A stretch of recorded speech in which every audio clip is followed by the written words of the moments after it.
Good morning, this is Jem Emmons, and I'll be helping Brent Lambell with the live stream announcements this morning. This is the IFG Spring Fling 2024, and right now it looks like Joe is going over some of the rules and introducing the fighters to the format for today.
Send you messages.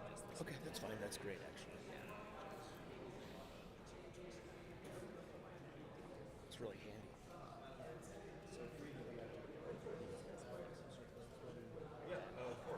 So do you want me to do that now? Okay. We're going to take a quick break and go back to idle. We'll develop, as things develop, we'll get back in, give you more commentary.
Welcome back. This is the IFG Spring Fling 2024, and it looks like we're about to get underway here. Joe has finished letting the fencers know what the rules are, going over some of the format for the day, and the first pool should be starting pretty soon.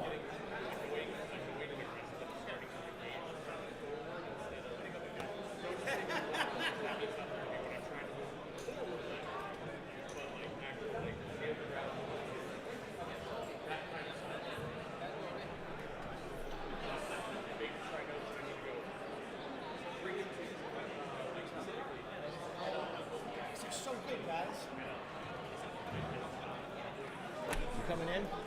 No, grabbing water. My fighter forgot to bring water. What? Yeah. Well, he's only 20. What do you expect? Fair enough. Yeah. Chip, thank you so much. Yeah, ma'am.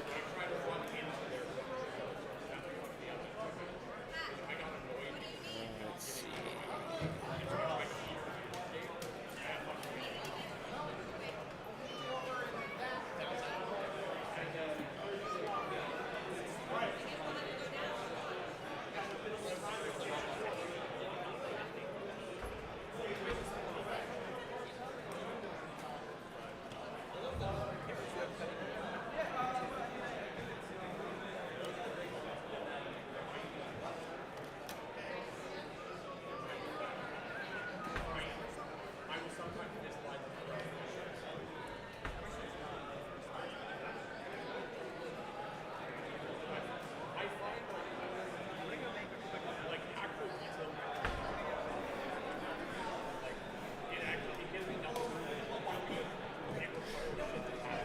So the longsword pools, which we'll have today, are going to start soon.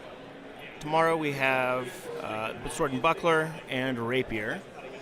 Looks like I think we're getting underway here. Still a little bit chaotic, like the beginning of most tournaments are.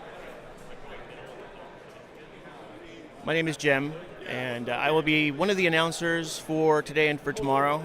I'll be joined by Brent Lambell. He is also he's also coaching today, so he's going to be in and out. Of the two of us, he's the longsword expert. So I'll do the best I can. I'm more of a single-hand specialist. I've dabbled in longsword, but I don't have the depth of knowledge that he does. Hopefully he'll be joining us at some point. Not to, denigrate his fencer. Hopefully his fencer does well too, of course.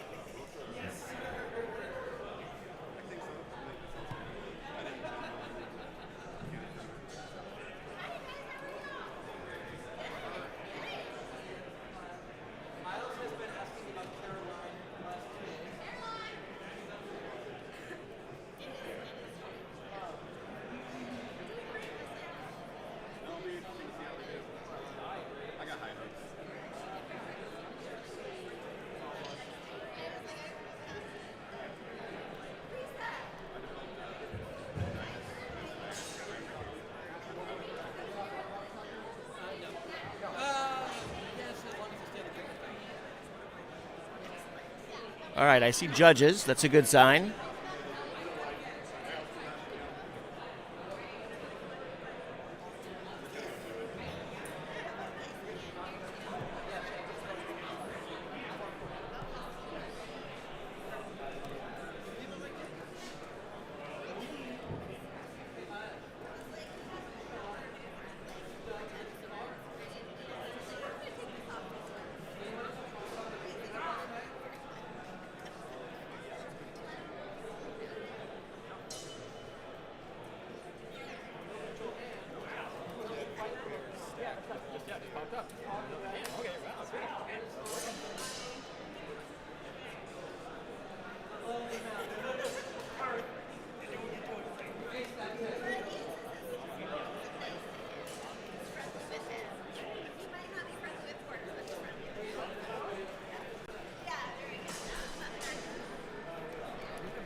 How's it going, everybody out there watching, all of our beautiful watchers, beautiful viewers out there? We are here in bright, sunny Portland, Oregon. You know, it was raining this morning, but I guess that doesn't really make a difference when you're in an enclosed space. How about it, Jim? No, that's true. We actually do have some sun for now. It might last. I mean, it is Portland, so we'll see. I forgot to mention we're at the Rose City Futsal West in Tigard, which is a suburb of Portland. And again, we're hoping to start soon. Looks like judges are showing up.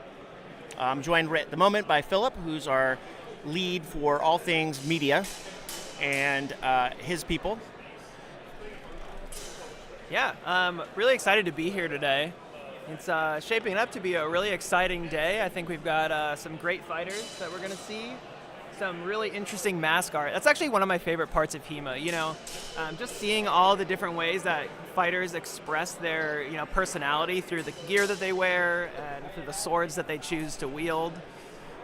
Absolutely. I have to say it's gotten more interesting as time has gone on. For a long time, it was just the sort of usual spez black, and everybody looked exactly the same. But there's a lot more color. Like Fencer walking into view now has pink shoes, very interesting mask. There's a lot of Plunderhosen, or those big puffy pants. So it will be colorful if nothing else. Right there we've got some IFG fighters, and it looks like over here that might be Tristan Fackler, our first fighter up.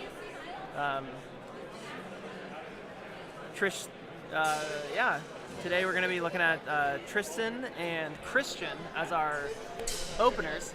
And there's that mask art that I was talking about. I mean, just the artistry on that is truly intimidating, to be honest. Yeah. I would not want to be face-to-face with that in the ring. No, I've seen like happy faces, but that, I don't know, that kind of works for me.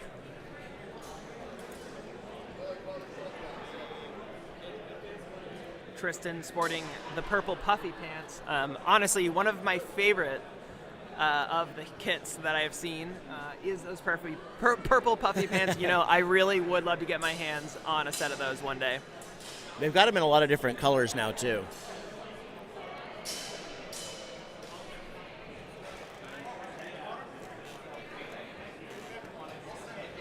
So let's see. I think that might actually be Christian in the purple.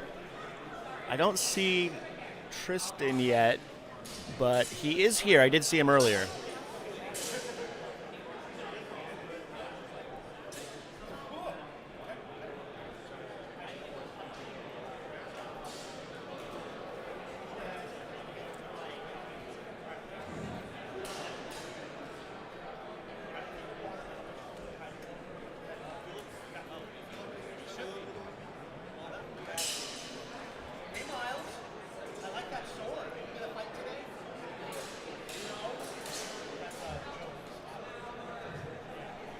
Thank you for bearing with us as we get this figured out. Still waiting on one of the fighters here. I brought coffee, but I'm not sure everybody else did, so it's a bit of a slow start.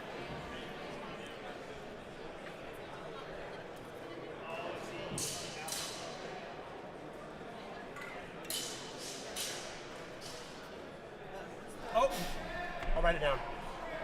Has my thumbprint. Oh, yeah. I'm gonna text it to you. All right. I'll take you to both of you. Is that cool? Yeah, perfect. Just so you can reference.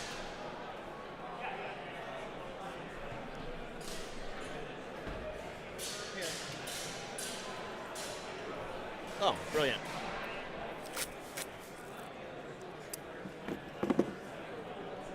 Oh, even better. Perfect.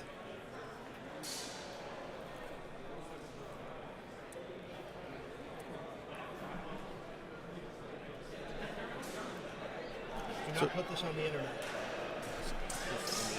I will. Let me get your mustache. By the way, Yeah. yes. Oh, awesome. We want to communicate silently. Oh, that's perfect. Do you have a La Pluma? See, Dos, red and black. awesome. Very lifting hour up. No, that's perfect. Yep. I've never done this before. We have some people warming up here to the side. I think that's Beth Hammer, but I'm not sure who her partner is. Sort of off to the right.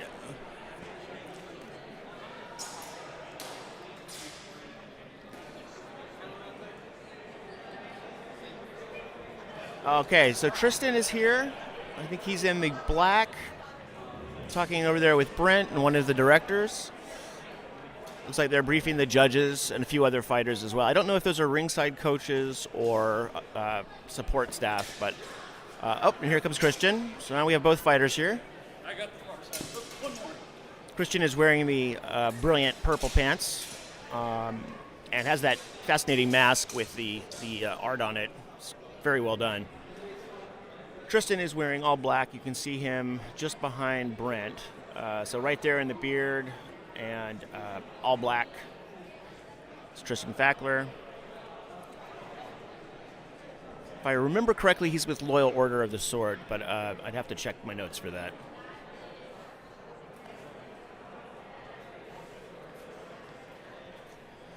The man in the green there is Brent Lambell. He'll be helping me at some point today, which is good because he knows more about Longsword than I do. Brent has been he's been doing this for a decade at least, longer, I think. I think he started out in the old Arma days, even Haka, I think that early. So late 90s, early 2000s, and was the coach at Dreivunde and Indes WMA before it became Indes Ferox Gladio. A lot of changes, but a lot of the same faces are here too. I think Zachary Amsden is in the house somewhere. He may join us later. In fact, I see him the far end of the thing there. He's one of the judges today. And Brent will be side coaching Rocco, who's one of Moses' fighters. Moses runs a school called Seize the Vor in Salem, Oregon. It's a brand new school. Started, I think, about a year ago, and it's been doing really well, which is good. Salem has needed more of a historical fencing scene. The other group down there, one of whom's here today, is Capitale Scream Historical Fencing, which focuses mostly on small sword. Joshua Allen Baker heads that club. I help out with him sometimes. And his spouse, Erica, is here today as one of the volunteers.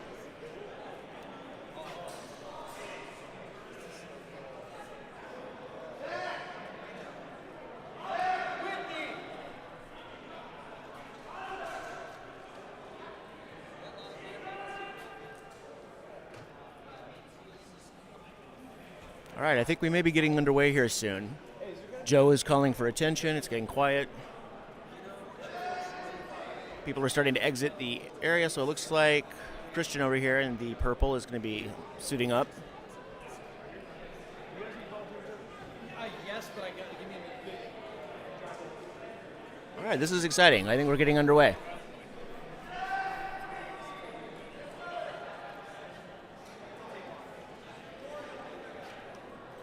You'll often notice the Loyal Order people, they have these,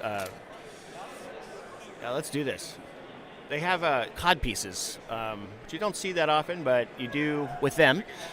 And they're usually, I think, unique to the fencer. I believe they started in Arizona and they've spread to a couple other places. Tristan's father, Sean, is a well-known fencer locally, Sean Fackler, and he started out with Loyal Order as well, I think. So that'll probably help you identify if the purple pants and absolutely awesome mask don't. I'm on deck. Okay. Okay. So it looks like we've got Tristan Fackler in the red armband and Christian in the blue.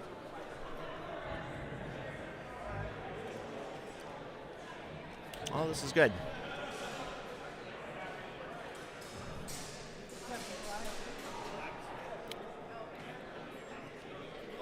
The armband color is also featured on the live stream. You can actually see it next to the name where the number or scoring is.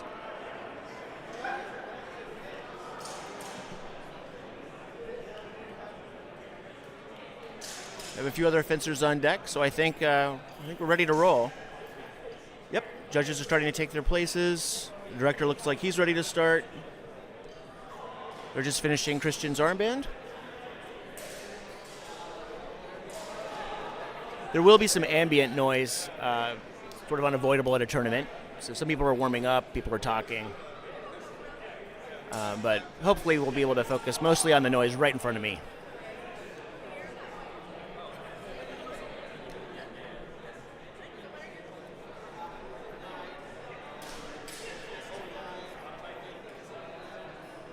All right.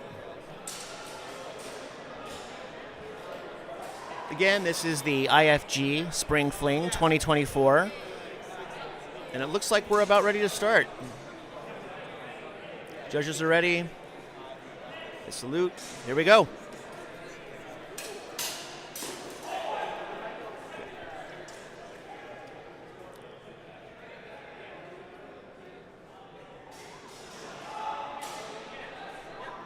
All right.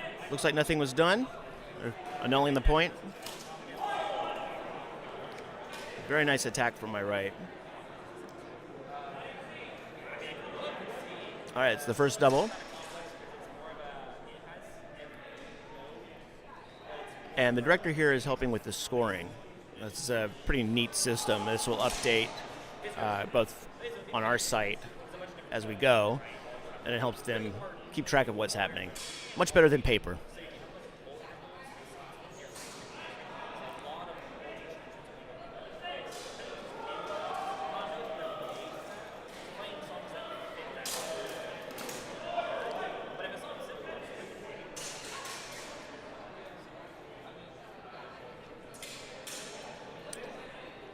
All right, the director is calling the judges in. They basically made the opposite calls. And when that happens, the director will usually bring them in to discuss what happened, what they saw, what he saw or she saw, and make a determination. It's also a good opportunity for the side coaches to help their fencers out, give them some suggestions.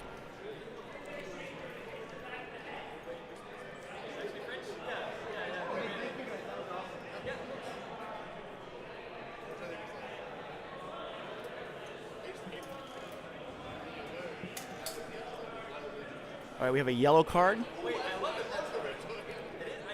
That is a warning.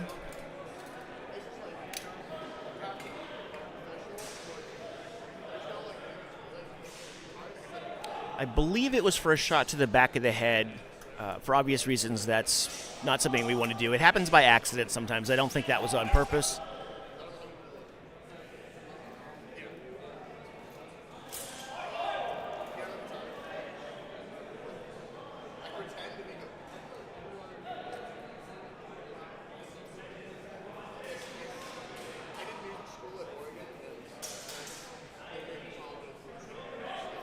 All right, we have a control point for red. I believe that's what the director said.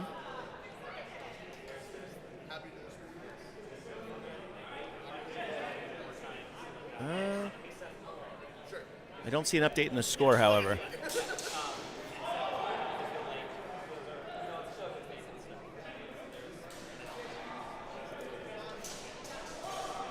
All right, we're once again bringing in the judges to discuss. The action tends to be extremely fast, as most of you probably know. So it can be very difficult to determine just of what happened in each exchange. I think, honestly, it's one of the hardest jobs in fencing, really, is just judging bouts, analyzing the action. You'll notice the judges also keep their heads down so as not to be influenced by one another or anyone else. It's very important to stay as, objective as possible. Oh, we have 4 points for Christian. I think that was for the control point.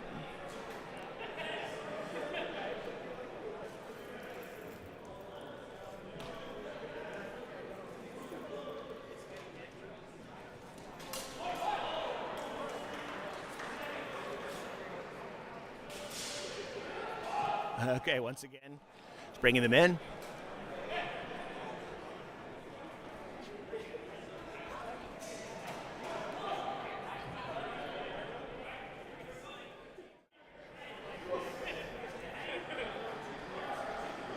So we now have 4-2. That's Christian has 4, Tristan has 2.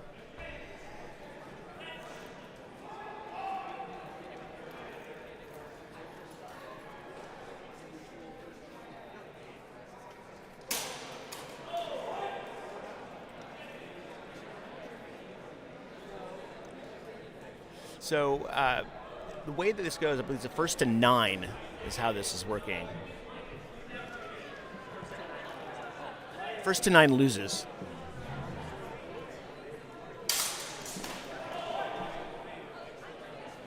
All right, we now have 6-2.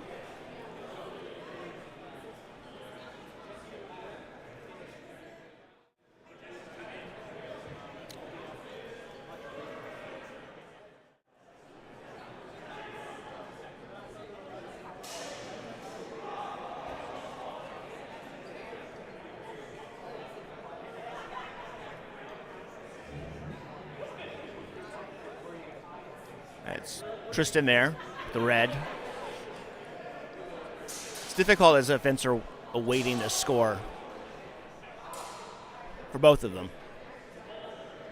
Director is still talking to the judges. For my own part, I find this to be a very good practice. It can slow things down, but it's better to get the most accurate picture we can. It's the most fair for the fencers.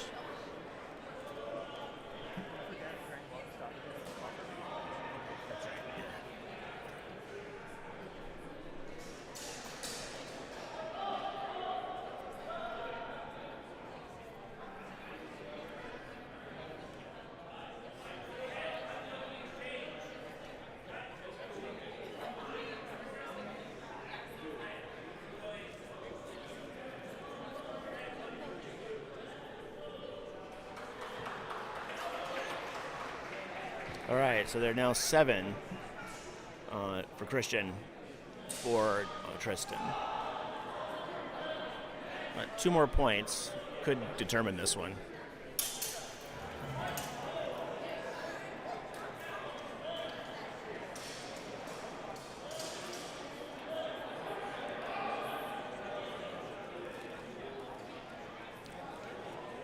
Now, it looks like the other judge was abstaining. I don't know if he didn't see the action or it was too fast. We could do a quick replay.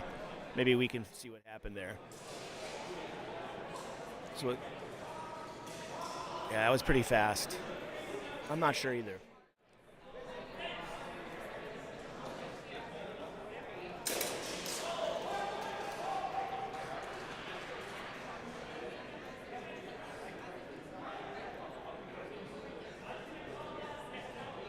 All right, the director's calling it a double.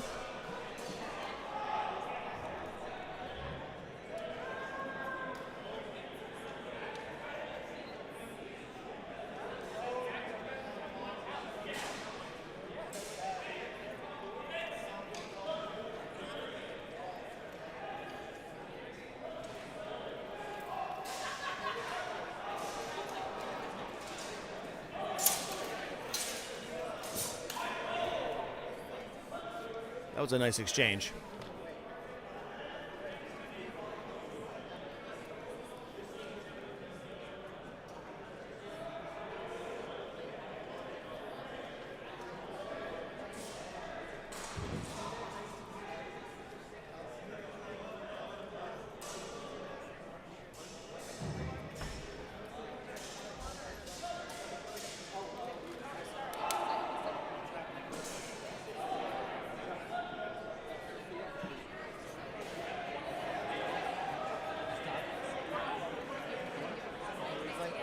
Let's look at the replay real quick. Oh, never mind. Well, Looks like they're about to start over.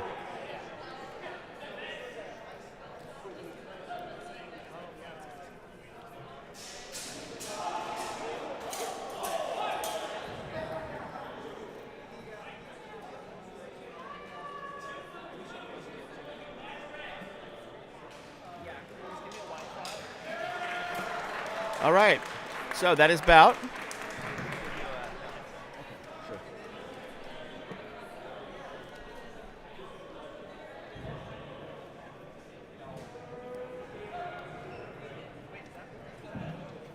I believe that's it. I don't know what the final score was, though. And they have not updated the fencers' names. I know that's Rocco there on the right with Brent Lambell. I'm not sure who the fencer on the other side is.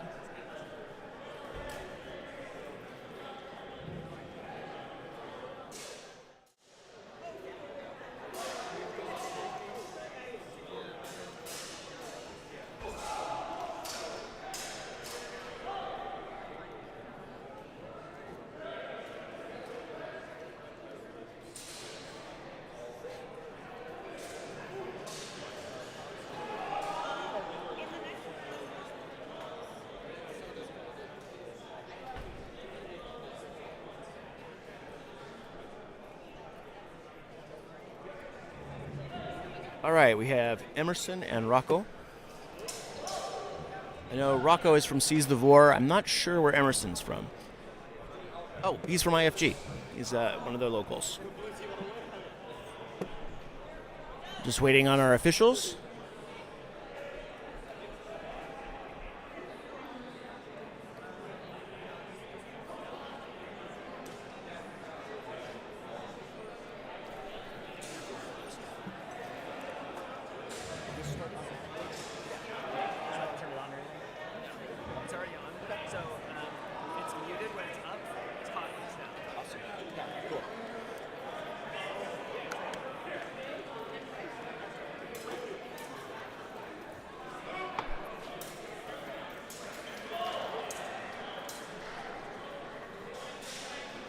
All right, we called a halt. I think so.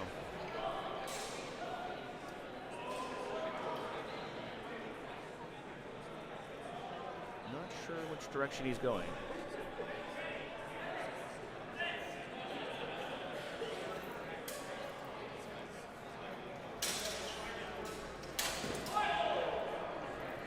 All right. We have a unanimous decision from the judges here.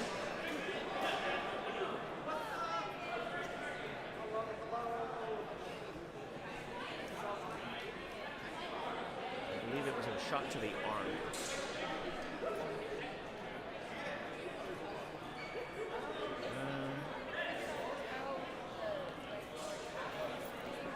Okay, so it's 1-1.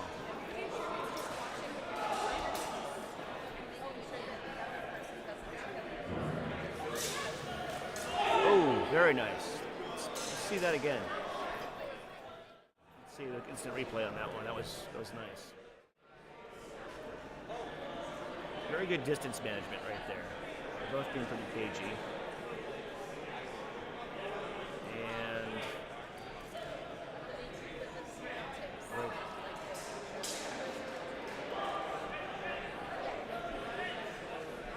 yeah, let's go back to live. All right, they're back at it.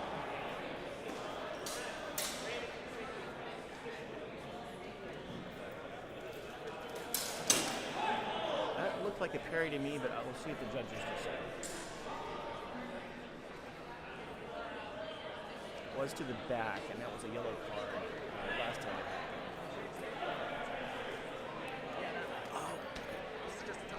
Oh, my bad.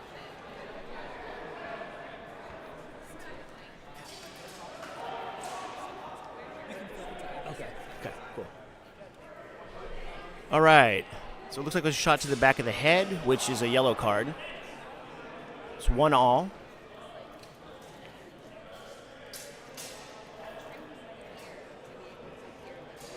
Very careful management of distance there. Ooh. Let's see. Well, looks like a unanimous decision there. I believe it was a shot to the arm. Is that what they're calling? I think so. All right.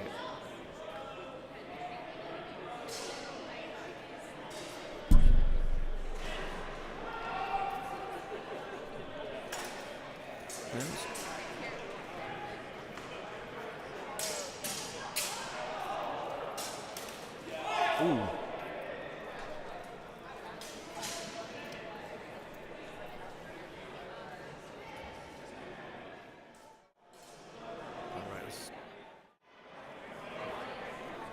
Once again, director's calling them in to discuss.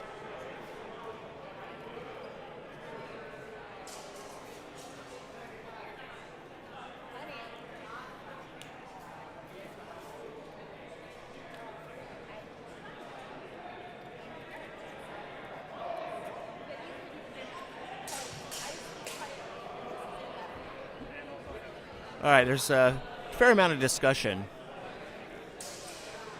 I think they're trying to determine exactly what the last action was there.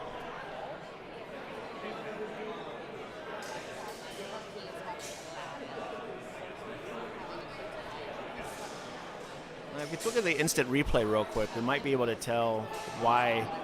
Don't have it? Okay. Sorry, the replay buffer's down. My bad. We're early in the day. We'll figure this out.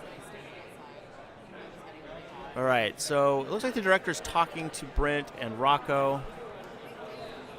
I'm not privy to what he's saying, but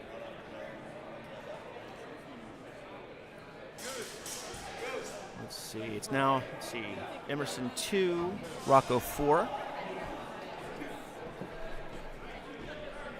So we have a yellow card for red. I believe that was, again, for a shot, it landed on the back. Again, for obvious reasons, that's something we want to avoid. The fencers have protection, but only so much.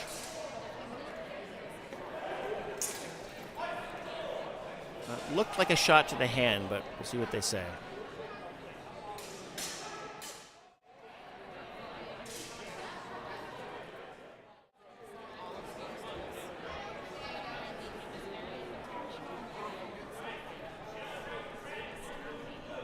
Okay, so blue received the win there. Or, let's see. I may have called that the wrong way.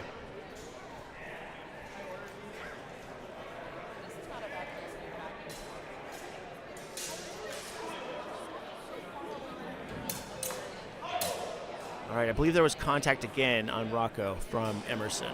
Looked like it was to the wrist.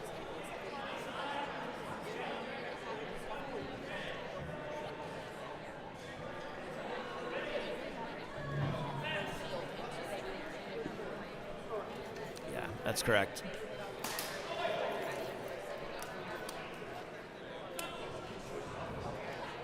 I believe they're going to call that a double.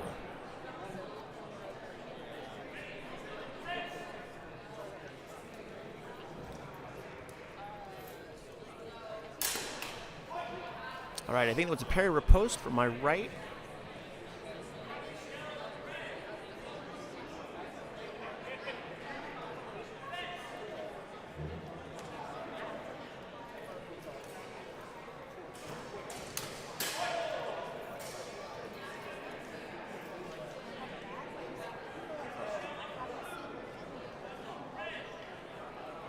Right.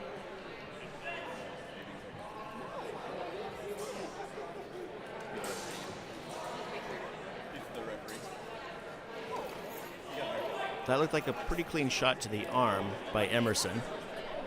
See how they call it. Looks like both judges are in agreement on that.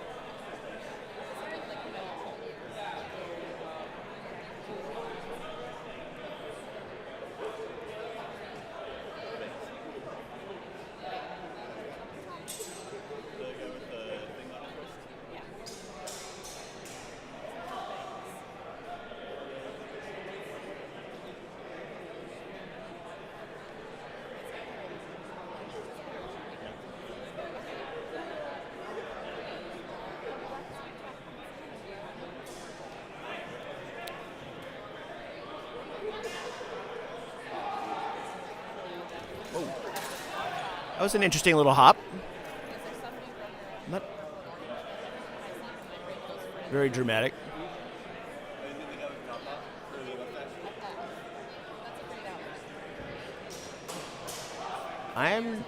That was curious. I'm not sure. They're discussing this again.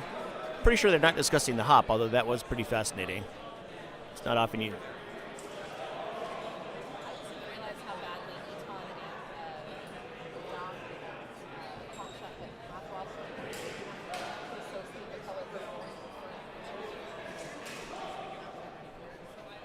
All right, there's a fair amount of discussion. I'm not sure what they're discussing.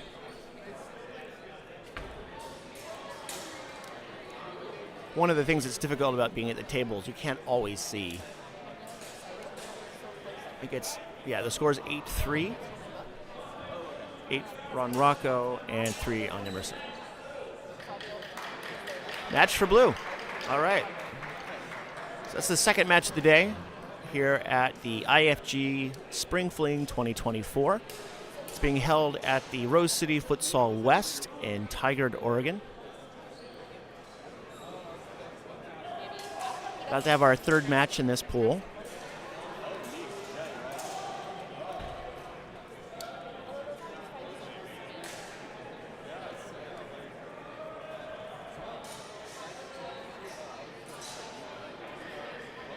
We actually have multiple polls going on real quick.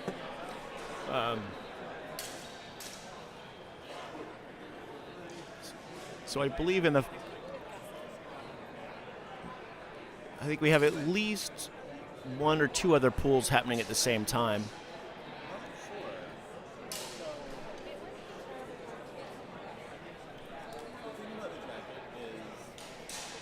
All right. Looks like we have. That's Christian from Seven Swords on my left, and I'm not sure who that is yet on the right in red.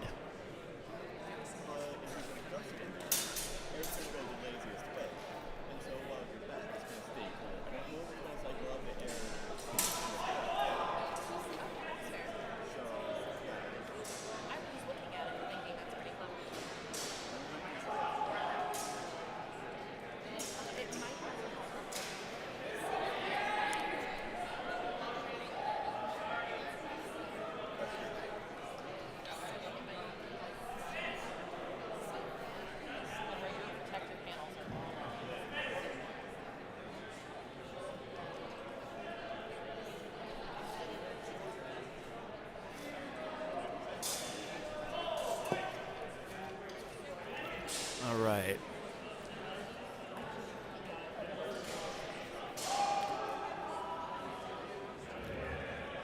I believe in red that may be Kat Fraser. Yeah, from EDF. If you have access to HEMA's scorecard, you can follow the pool list yourselves. And that might actually be faster than me since I'm juggling both the mic, camera, the actual action, and that card. It's very helpful.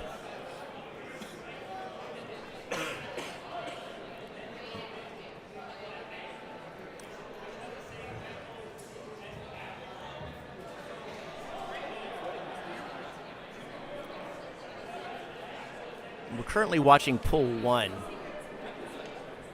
This is our third match. Again, this is Christian and Kat.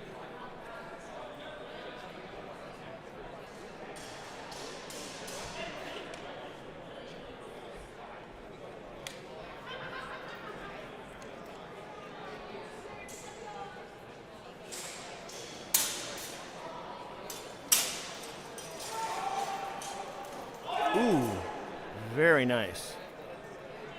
All right, we're looking at, I think, let's see, we've got 2, I think, for Kat, 1 a Christian. That looked like a really nice cut to the head, though. Let's see, yep.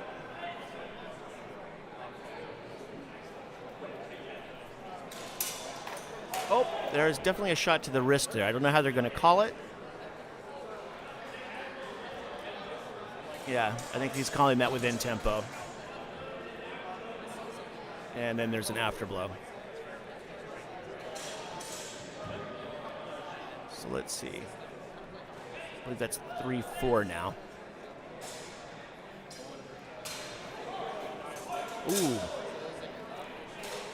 I'm not sure that was in tempo or not. We'll see what they call.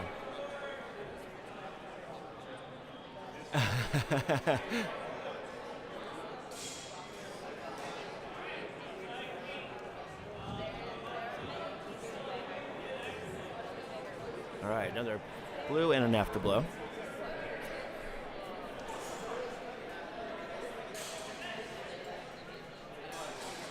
Okay, currently 4-3 here.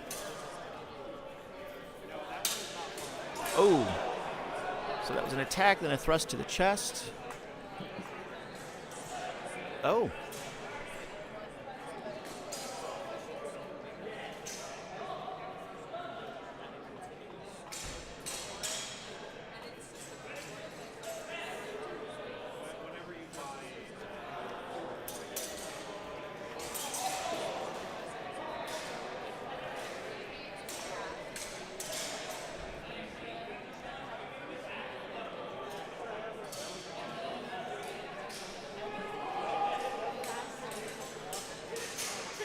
Once again, they're having a discussion about the point. Looks like that is 8 Cat, 5 for Christian. Yeah, that's good. Yeah. And the match is over again at 9 wounds, or touches.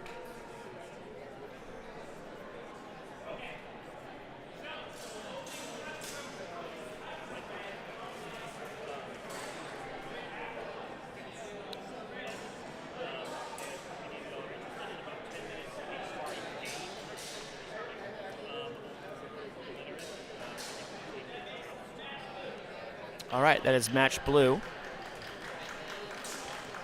So that's Christian there for victory.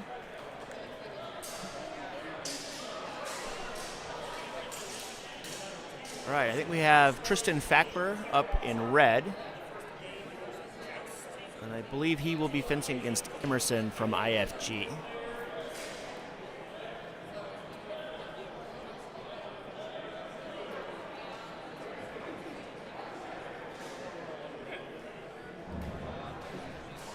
If you're just joining us, this is the IFG Spring Fling 2024. We're meeting at IFG's headquarters, which is the Rose City Futsal West in Tigard, Oregon.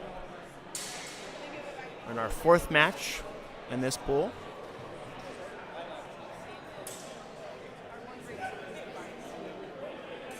All right, it looks like Emerson is ready.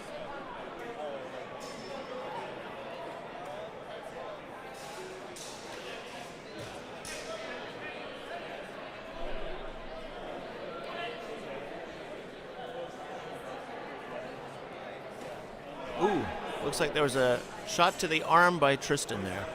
Let's see how they call it.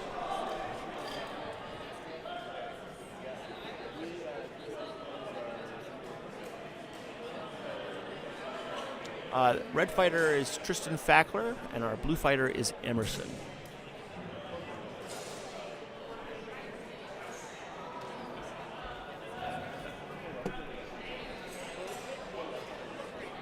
All right, it looks like there's some question about the quality of the touch. It may have been flat.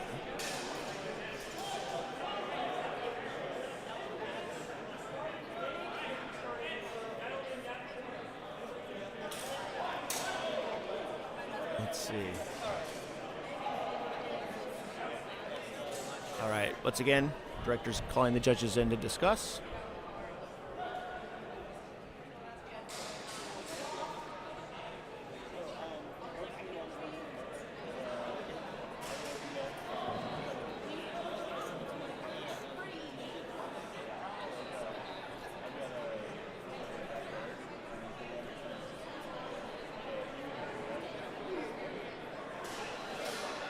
All right, back to it.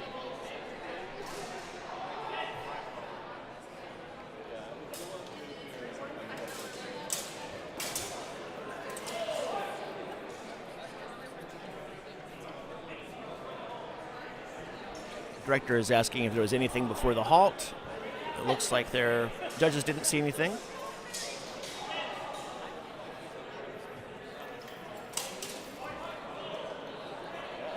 Now from here, that looked like a point for Tristan, but we'll see.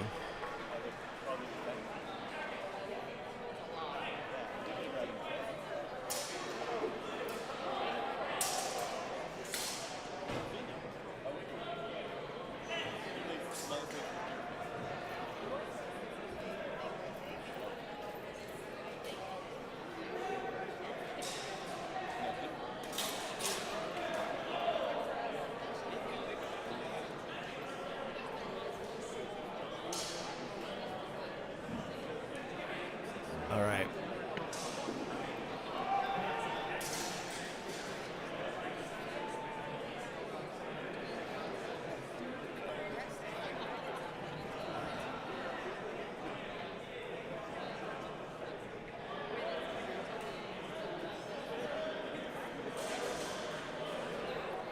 All right. So there's a question from the director to Joe. Joe Calistro, he's one of the organizers here at IFG. I think it's a question about whether or not they're stepping in or out of the ring and what that means if someone hops. It's actually a good question. Did he? I mean, I imagine it would mean the same thing as stepping over, but we'll see. All right.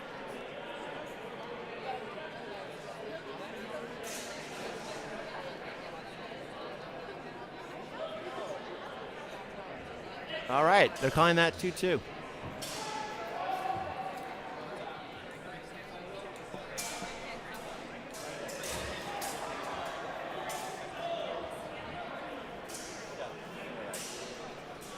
It was difficult to see from this angle. See how they call that one?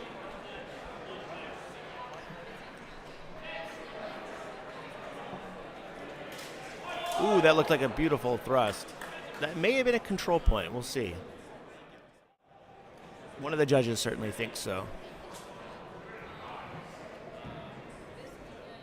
All right, the replay is up. You watch. Looks like a thrust with opposition from Tristan there. So nice attack. Yeah, there may have been enough contact that it's not a control point, but it was still looked like his shot.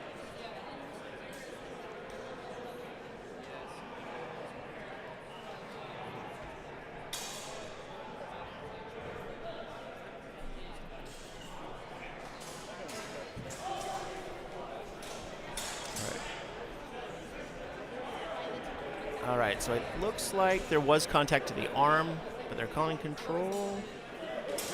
All right. So, all right, there. It looks like they're giving that to Tristan.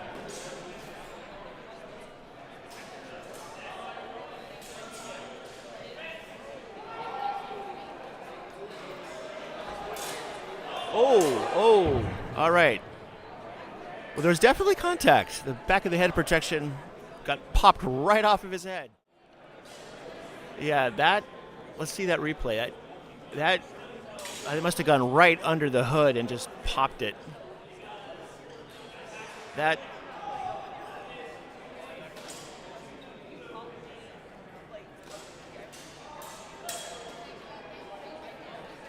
All right, yes, they're giving that to Tristan.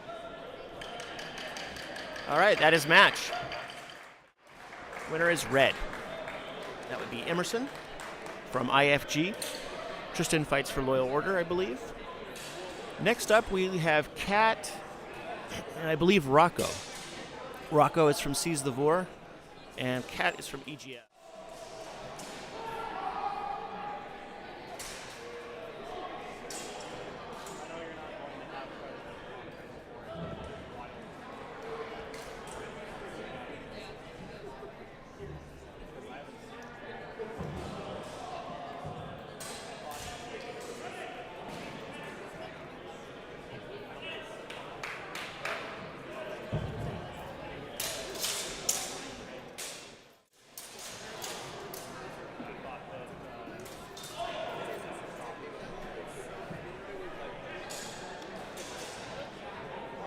Looks like the judges are calling a shot by red on blue.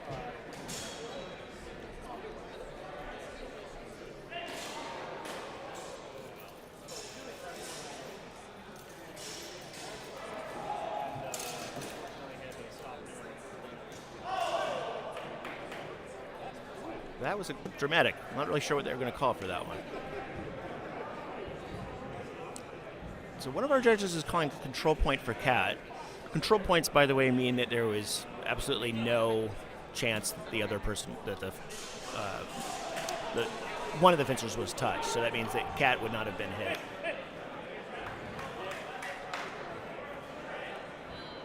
All right.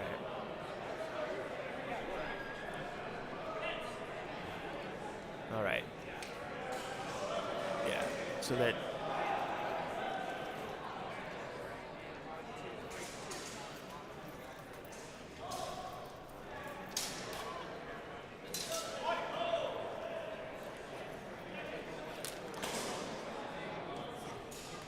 All right.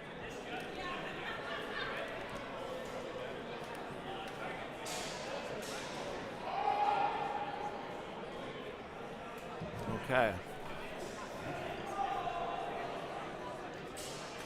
All right, let's see the replay real quick.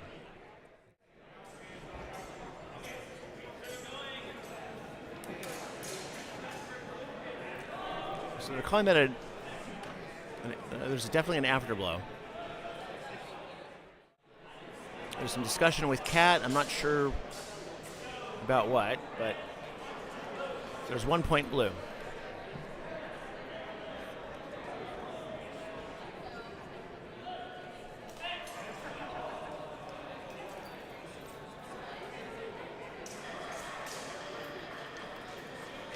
Ooh, that looked like an attack by Rocco. Yeah, let's see. Check the replay.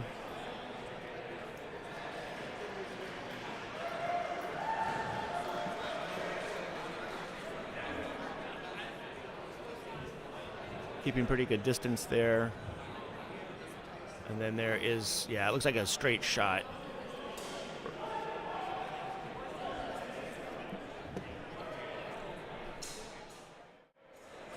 Some discussion.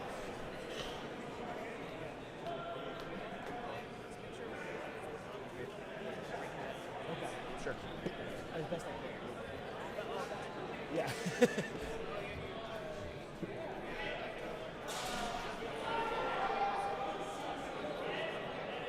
Okay, that is match. All right.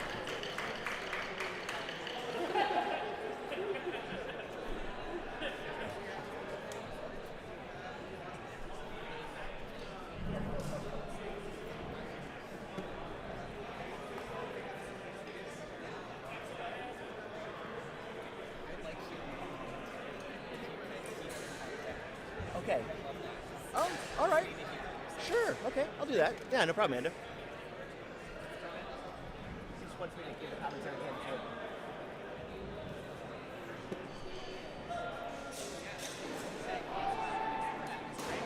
Yeah.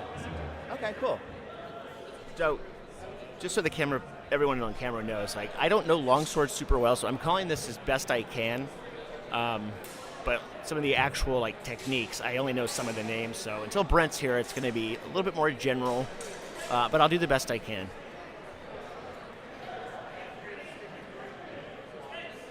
All right, we have, I believe it's Emerson from IFG, and let's see, that's Christian from Seven Swords. So Christian's in the red. Now we're going to check the replay real quick.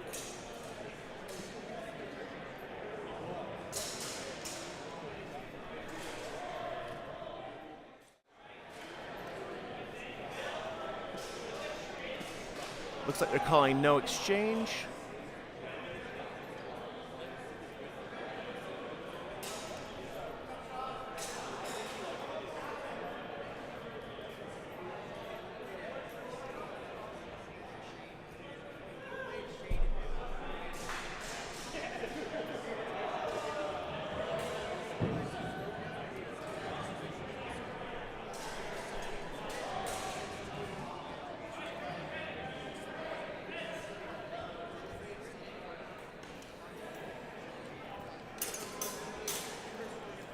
I didn't see anything there.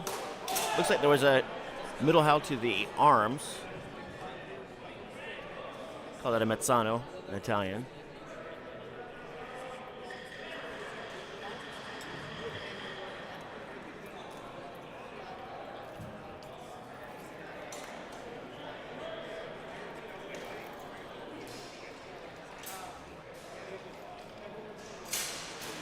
Okay, that looked like a tack from red, and it looked like a parry post from blue to me, but we'll see what they call.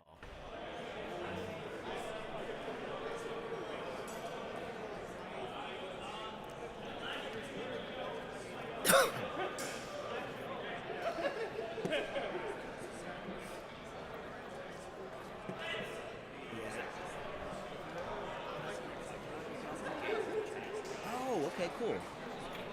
That's awesome. Yeah, but I can read it. That's awesome. All right.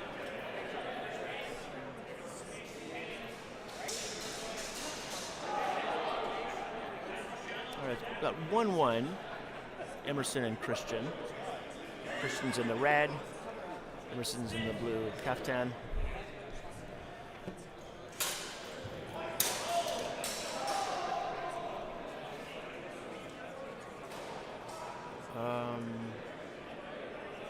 It looked like,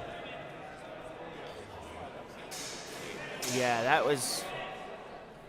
Oh, that'd be great. Yeah. You got a headset? Do you want to use this one? So, yeah. Okay. Put the two of you together. All right. Yeah, I don't know picture super well, so I can say like attack from my right or left, but like in terms of what's really happening, I'm not much help. Yeah. Gotcha. So Go ahead and have Elliot. So Elliot, why don't you introduce yourself? They say to kind of talk at it this way. I'm kind of close. Joining the stream, my name is Elliot. I'm actually one of the fighters fighting a little bit later today. Here to offer some commentary. Here I believe we have Emerson from my club, IFG, and Christian from Grit City. A little bit of doubles. He's from Grit City? Christian, yeah, I think okay. so. I thought he was from Seven Swords, but yeah. it's a good correction. Have been seeing a lot of doubles today. A great Zornhau from Emerson. Did not look to me like it connected, but a little bit of disagreement from the judges. I'll be right back.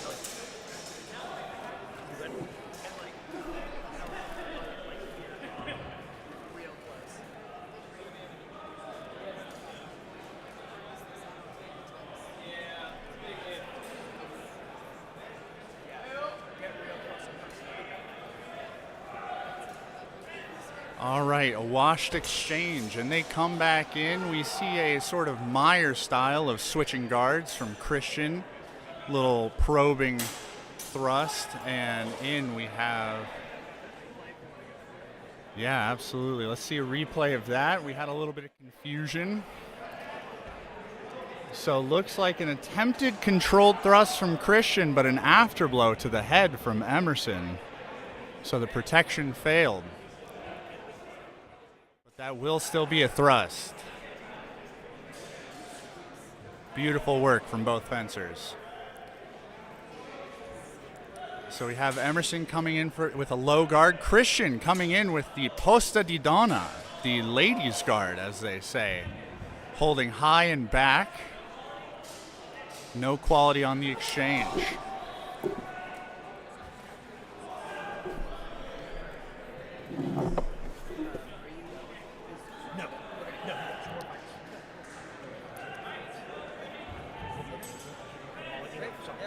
But I'll be back soon. All right, both in low guards. Oh, a fast come in. Holding the Oaks, coming in for the thrust. Let's see a replay of that.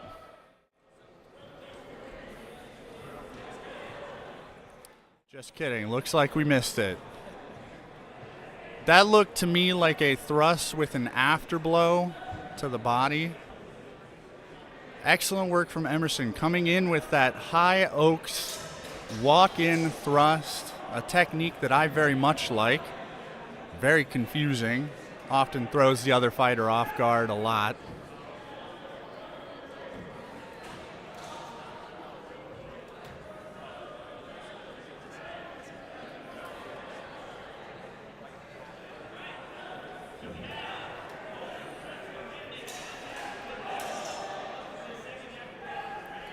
All right. So we do actually have Emerson's thrust being counted as the afterblow, looks like. So Christian's hit first.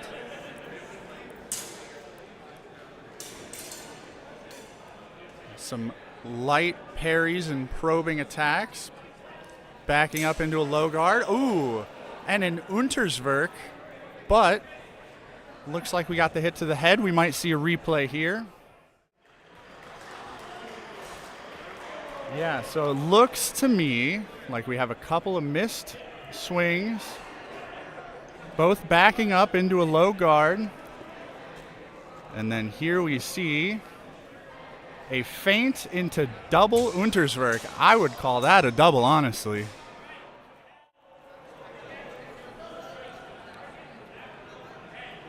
Okay, but we are seeing it is a Emerson strike to the body with an afterblow. His Unterswerk came out a little bit faster.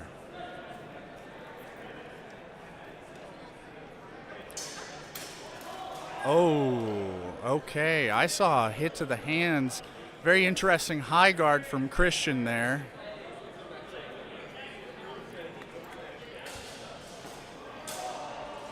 And that should be match, with Emerson receiving the final wound. That's match Christian from Grit City.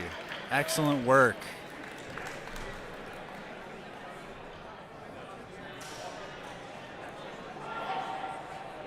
This is points against, right? Yeah. Good, I've been calling that right then. Yeah, this is a very interesting rule set. Points are actually scored as wounds, so you want less points against you, much like golf.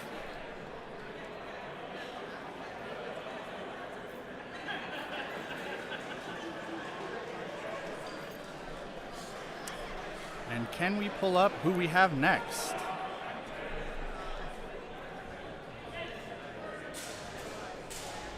All right, quickly into the next match, we have Kat with On Guard Fencing out of Santa Rosa and Tristan Fackler with the Loyal Order of the Sword.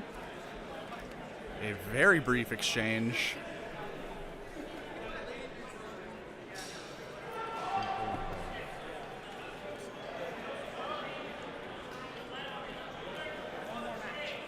All right, no exchange. Wash for no quality. Very straightforward guards. Seizing the vor, as they call it. Both rushing the center. Looks like Tristan came in and tried to strike for the head, but Kat caught it, and they ended up in a little bit of a stalemate, butting heads. Tristan went for the slice to the head, which is only worth 1 point in this rule set.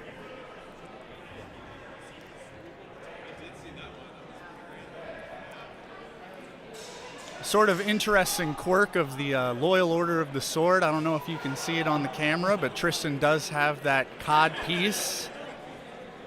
Very notable. Okay.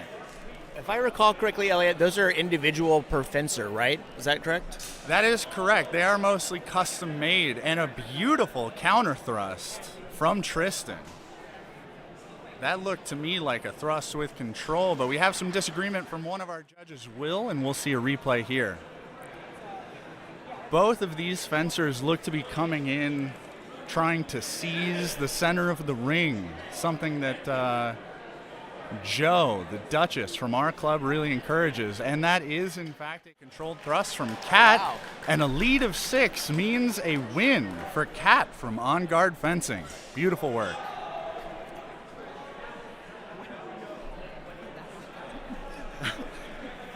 It's so fast. It's so fast.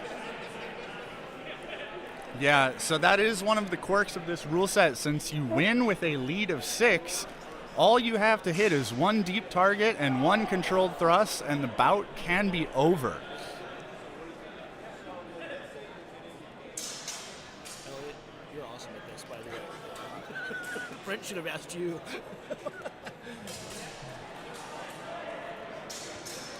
All right, next up we've got Christian from Grit City and Rocco from Seize the Vor. Exactly what those last 2 fighters were doing, both trying to seize the initiative, throw their fighter off.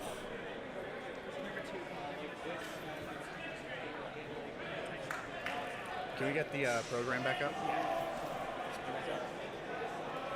All right, coming in, we see, we've got Christian switching between guards. Oh, attempting the hanger, but it looks like Rocco's cut did land to the head, blasting through that guard. We'll see a replay here.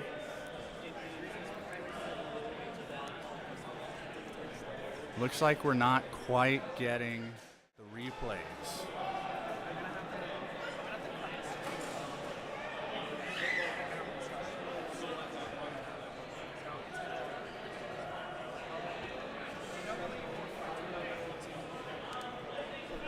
This pool has 3 matches left, including the one we are on now.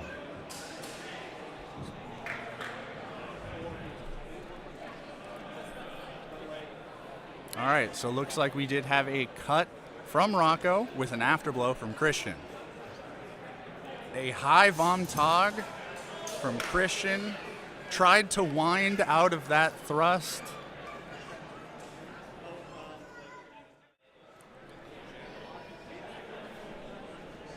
Looks like Rocco's thrust did hit, though. You can see as Christian goes into that Oaks to try and displace the thrust, Christian just comes right over top. Gets him, looks like in the chest to me. And Elliot, real quick, the afterblow, how does that affect the rules and scoring?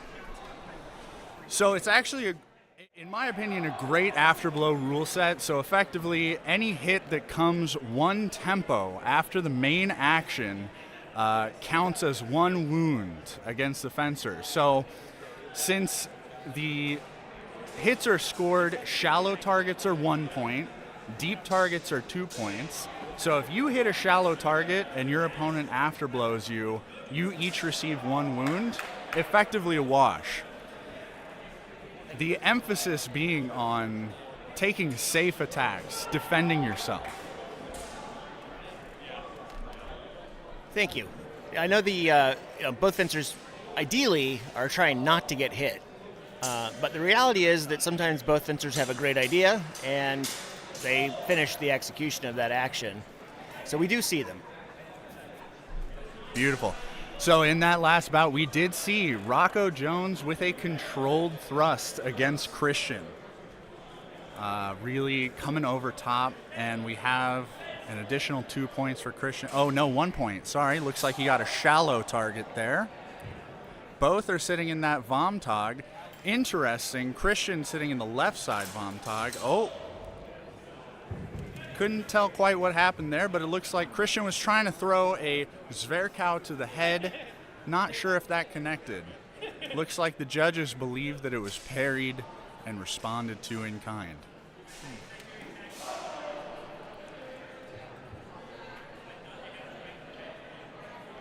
And yes, to your point, Rule 1 of fencing is don't get hit. And Rule 2 is try to hit. That's why doubles in this rule set are punished very heavily. We've already actually seen a couple of double outs today in other rings. And that is if both fighters hit each other in the same tempo, it is considered a double. No points are awarded. Oh, a spicy Oberhau from Christian. Parried. Not sure who got the actual hit. It looks like the judges are giving it to Rocco, potentially with an afterblow. But if you get 3 doubles, it actually counts as a loss for both fighters. Both fighters receiving the maximum 9 wounds, which in pools really affects how you are seeded into eliminations.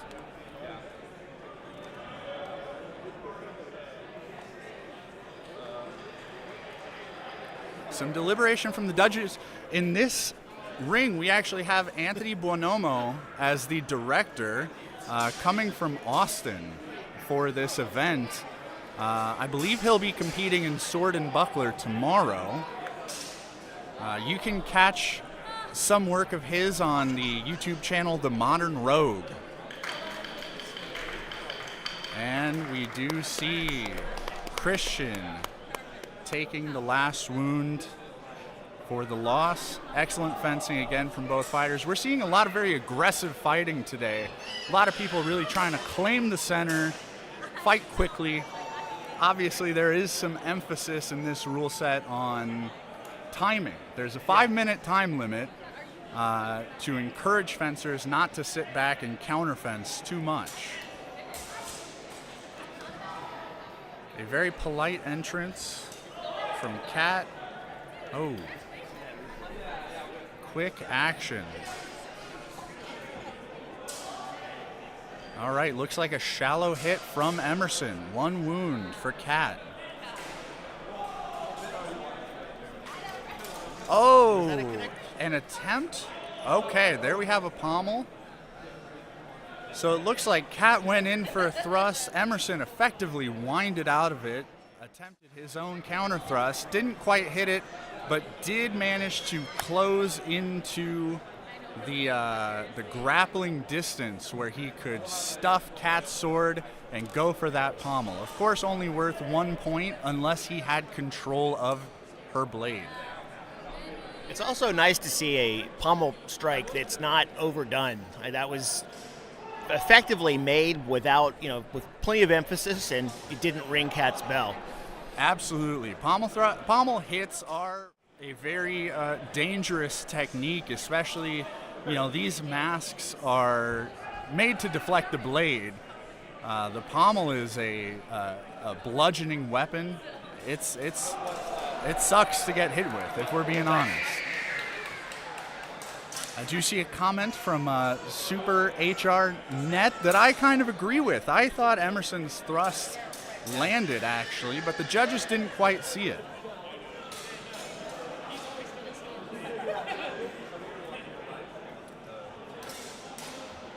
Okay, so they are saying there was no control, so they are awarding 1 wound for the pommels. All right. A good call, I think. I thought she'd hit 2. All right, so some probing attacks from both. We see a very interesting jumping style from Emerson. Having fenced him within our club, you do see that occasionally. When he gets excited, he likes to leave the ground. I think it's a lot of fun.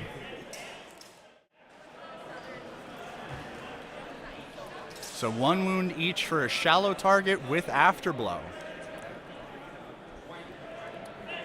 So we're hearing from our stream runner that we're not going to do any replays for a little bit until we can get the buffer set a little more correctly. So we'll just have to rely on the judges and my own attention.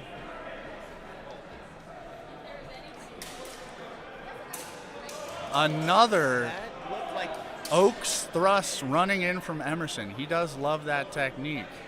Got a little bit of disagreement from the judges. One saw a double, which I might actually agree with. I did see a middle howl from Kat that seemed to land.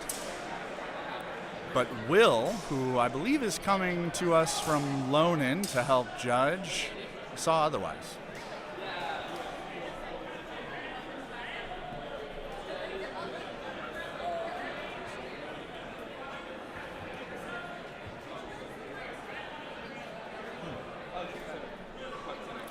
Two wounds to blue. It looks like Emerson's afterblow was parried.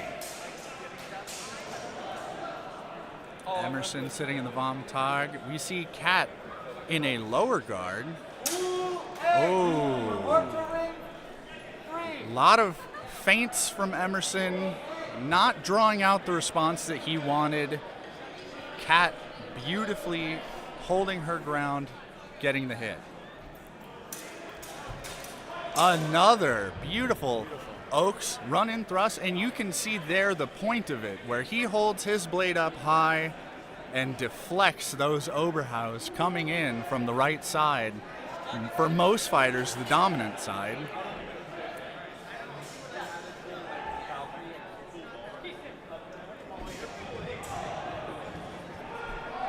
We'll see if that landed.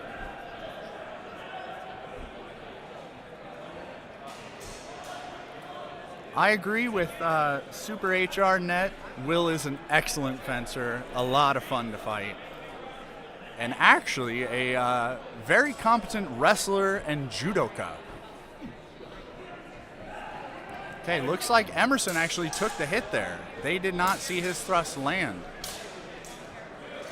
Ooh. Now I saw a thrust to the hands there. Yeah, shallow target. Good flex on the fader. Saw a little bit of flex from the blade. Those thrusts to the hands are terrible to get hit with because they interrupt your action. You could be going in for a cut, but that sword binds up on your hands. You are stopped in your tracks, which seems to be what happened.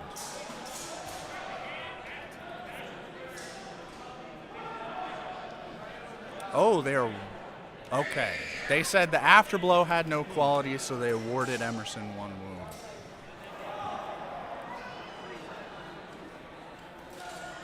And you see Emerson holding the center there. Oh, nice. Planting a beautiful thrust, not even walking in, holding his ground, letting Cat walk into it. It looks to me like Emerson has a little bit more range, better measure, and he really used that to his advantage there. Oh, that is going to be a double hit with both fighters throwing Unterswerks in tandem. That's how it looked to me anyways.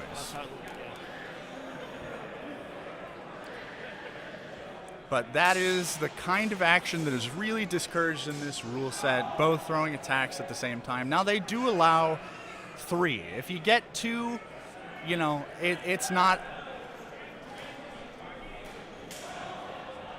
Okay, they are actually calling it a strike with afterblow. Very interesting. But that is going to be match red since Cat hit the deep target. A close match. Excellent fencing. So we have our final matchup. We have Tristan versus Rocco. Tristan in the red, Rocco in the blue.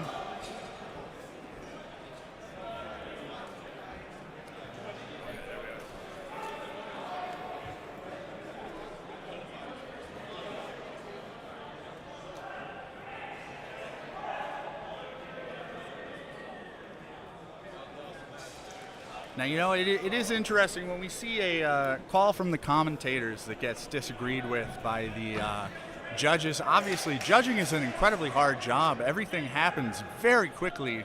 It's very easy to see things that happen or don't happen. Oh! A beautiful counter thrust landing to the throat. I saw control there. A beautiful deflection. That is 4 wounds to Rocco. To Rocco. Oh, interesting. That seems incorrect to me. I wonder if he may have misattributed those wounds. Or if they saw something that I didn't see. Obviously, like I said, that happens.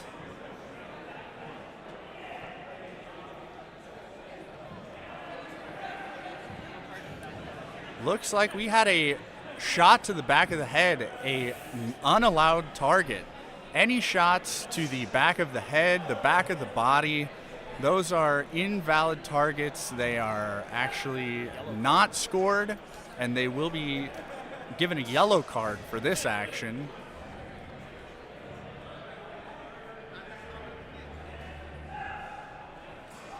With no fighter receiving any wounds.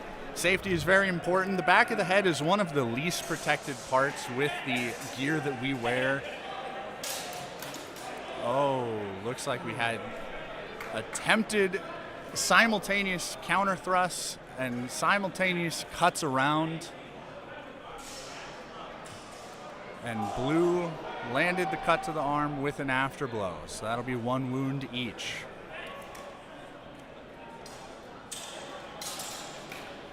Interesting. So we saw Tristan come in with a thrust and actually let go with one of his hands. He went for the blade grab and tried to cut around his own head. I didn't see that attack land. I did see Rocco hit a blow after. But that is allowed in this rule set. You are allowed to attack with one hand and grab the blade. What is not allowed, though, is to fence with one hand for more than 2 tempos, so more than 2 actions.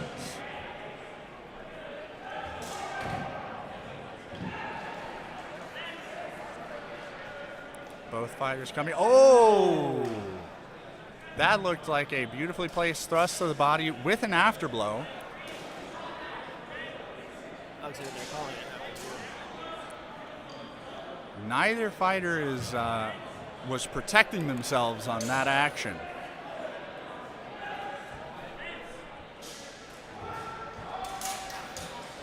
And a beautiful deflection with a cut around from Rocco. That looked very clean to me.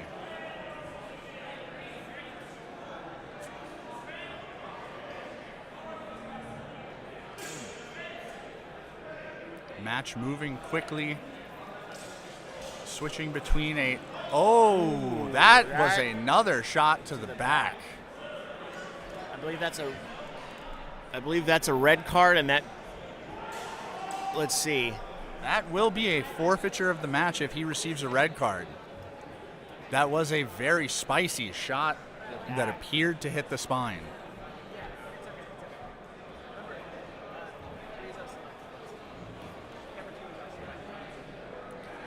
We'll see what the judge inputs. Okay, just another yellow card. So the judges are allowed a lot of discretion in how they treat violations of the rules, but he was very incensed that yet another shot to an invalid target. Not DQ'd yet. Oh, and we do see the red card come out, which is a disqualification for Rocco.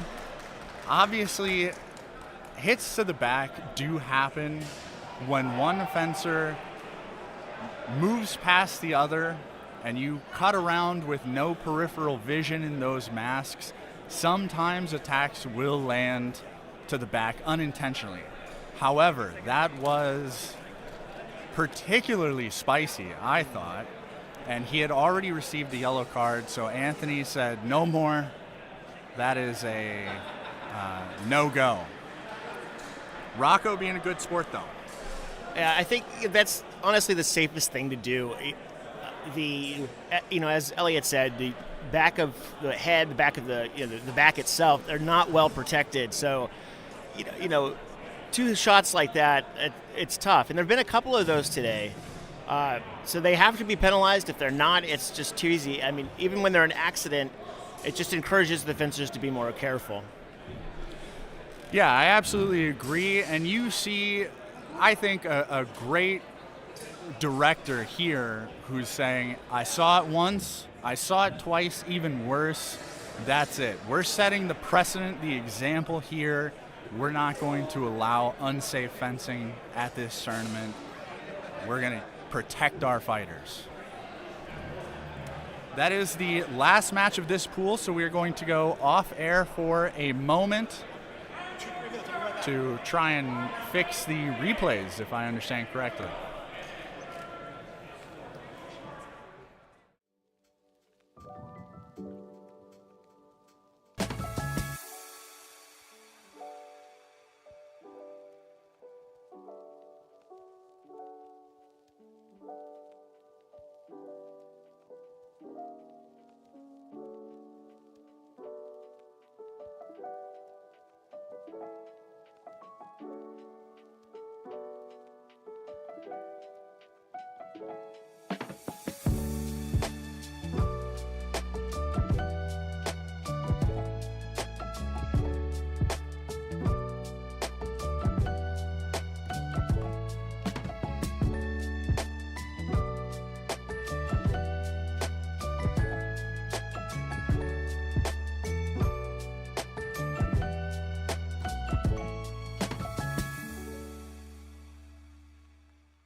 All right, we are back. Elliot is off getting ready for pools later. I'm joined by Brent Lambell.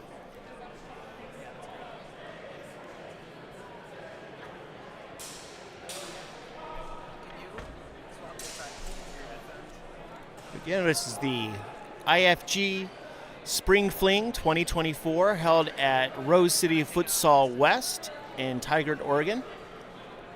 I'm joined finally by my good friend Brent Lambell, who will be taking the place of Elliot in terms of all the smartness that goes with Longsword. I don't think anyone can take the place of Elliot, but we're going to go ahead and give this a whirl. Well, hello, Planet Earth. Brent Lambell here. Looking forward to doing a little play-by-play commentary. So I was out there coaching Rocco Jones in Pool 1. Had a couple of great fights.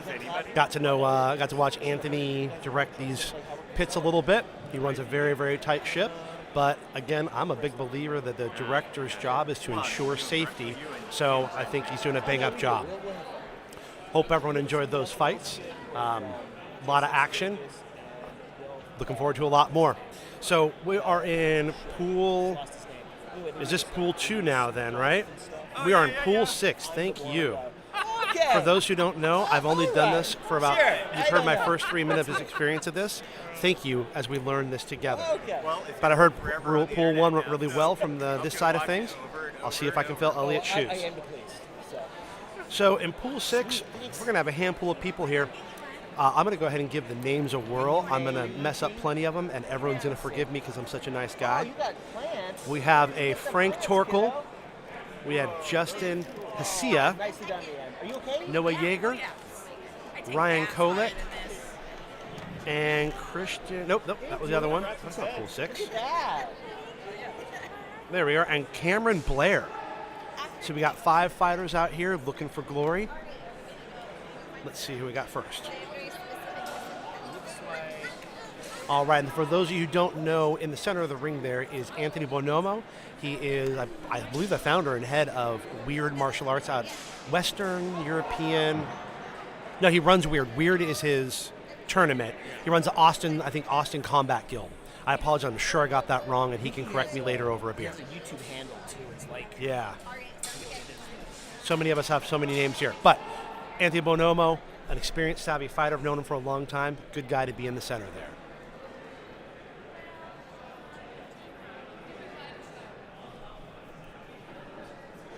All right, so we got a few fighters getting ready. For those of you who have not seen this before, a lot of these guys are coming out, and gals, a lot of these fencers are coming out here with seconds. These are corner coaches whose job is to help coach the fighter specifically through the matches, as well as advocate that for them with the staff if anything happens. The way, when I was directing, the way I always put it, let me fight with your second and throw him out of the match if I have to. That way you can stay and fight. So a lot of rolls, making sure their gear, water, headspace.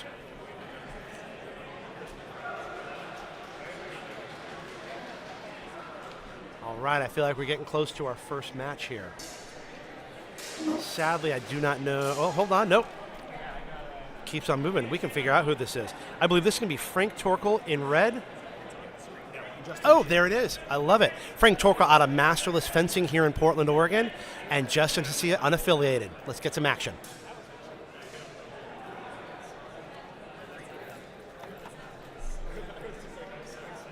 Little feeling out.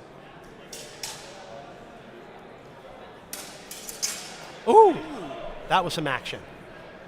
All right, the fighters are going to their corners. Let's go ahead and see that again. That was fast.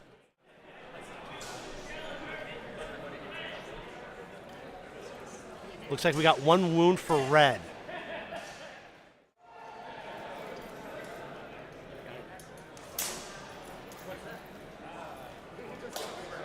Feeling each other out. Oh, we got some contact. Let's see how it went. I think blue is taking a wound. There we go for a hand shot.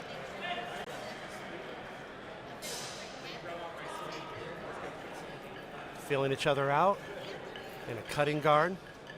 Nice and low. Ooh, that was nice. Now, Brett, that looked like a thrust from blue. Is that right? Yeah, it looks like blue came in there with a really clean thrust, landed to the body if I saw it right. Let's take another look at that. Oh, and we got that replay. And it looks, is that a closeout? I don't know. I didn't see the judge call control. That's what I'm wondering, but I think there might be some discussion about incidental contact. Yep.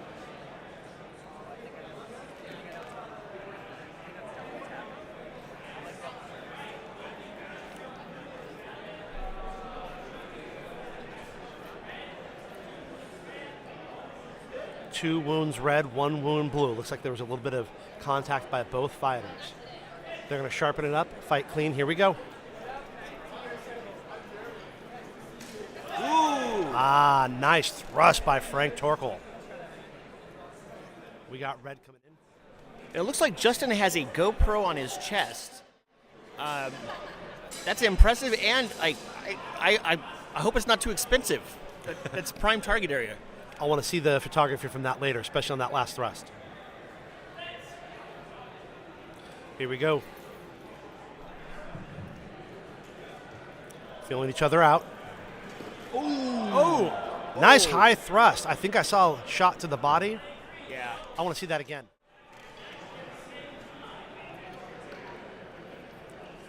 And we're back. Oh. Ooh, that low thrust. I think it came out clean. A little bit of voiding. Nicely done. It's like 2 wounds red.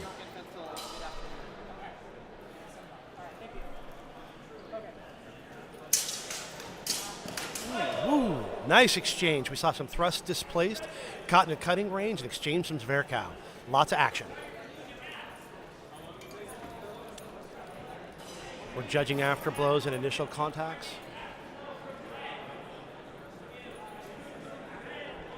Two wounds red, 1 wound blue. At this point, we have red from Matchless Fencing with 7 and blue from Unaffiliated with 7. We have a tie match, folks. Big lunge in, got displaced, and then we exchanged some cuts. Let's see, was it clean? Was it clean? One thing that's really impressed me with our director is he's not afraid to bring in the judges to discuss when it's not clear. I think it's, as a director, you've got to be very confident, but it says a lot for him that he's willing to discuss things with his judges. And I think a lot of fencers agree if it's really messy, throwing it out. If if a director can get a consensus from their judges, I think that really helps. But yeah, we want to get it right as well as we can, but judging is hard.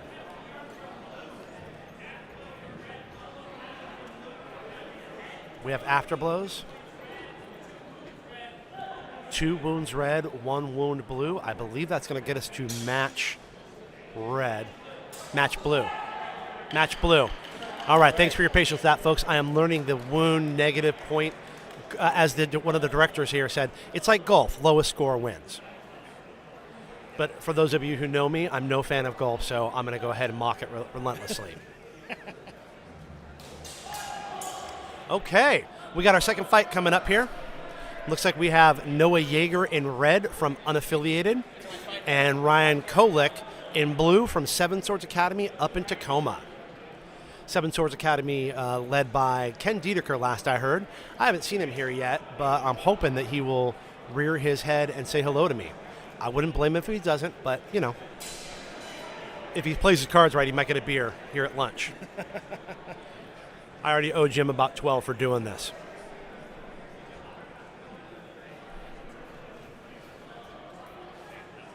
I just want to take a moment to compliment the camera operators here. For those who can't see what's going on behind the scenes, this is an impressive crew. I'm seeing a lot more than you are, and I'm overwhelmed, and somehow they are just killing it. I love it. No, that's absolutely true. They do this for a living, and they do it well.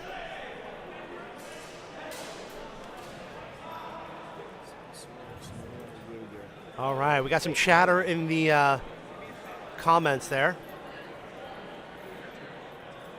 Go Pro Fencer. All right, let's go Ryan. Someone cheering for Ryan in blue. I like that new mask that blue is wearing, red is wearing there. The Supfin? I think so. I believe that's the Supfin overlay. We'll see if he can protect himself with the sword. Let's get some action. Saw some exchange of blades at range. I think we got some contact with the hands. 1 wound red. Is red using a blunt? That Looks does a little not look like a feather. Some of the new faders here are looking a little different. We got some action there. We see fencer in red with what looks like maybe a blunt, but Jim was asking me, but I think we're seeing a lot more faders, a lot more sparring swords coming out there. Okay. Built a little bit softer in the flex, a little lighter. Okay. So, but IFG did due diligence, making sure there was gear check and a list of qualified weapons.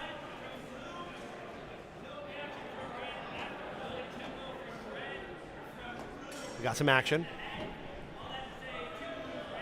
2 wounds red. Okay. Clean exchange. Nice. So, you see an approach. Nice exchange. A little parry riposte by Blue over there. I want to see that again.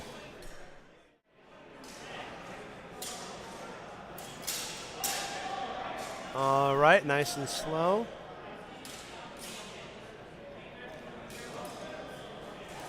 All right, we're watching this again. Oh, and we're back to the action. Both in shoulder guards approaching. Ooh, Blue with some quick short play. Undercut to the arms there. We're going to do that replay again. Let's see if we can get that in a little slow-mo. Here we got that provocation, that under, and there's that undercut Jim was talking about. Yeah, that's a straight shot right to the arms. That was nice. Obviously, everyone loves the deep targets, but if you can get anything clean, you're going to do all right. So we got a little judges conference. Again, they want to make sure they're doing right by the fencers. 1 wound red. All right. Good eye, Jim. Well called. They're clearly not paying you enough to do what you're doing here. Wait, we're getting paid? I didn't know that. Read your contract for once. All right, we have. No, I can't read. We have an exchange. Looks like it was a clean hit to the arms. We are up 5 wounds for red, 0 wounds for Blue. That looked like it may have been either an afterblow or a double. I couldn't see past the judge, but Match Blue. Let's see that final point again. Good eye, Jim. And we missed it. That's okay. still. Look, no one's 100 out of 100. Come on, 99 out of 100. They're earning their paycheck today. All right. Is Blue denying their points? That's, I don't know. That's interesting. So the rule set does have a clear self-call system where you are allowed to deny any points that would otherwise be given to you. So if you aren't allowed to shut off points that you have taken, but if they gave you points you don't think you earned or gave you a better target, or if you otherwise think that they were going to give you points you didn't deserve, then you can deny them. But I heard someone say that they are declining the whole entire match. So let's see what happens.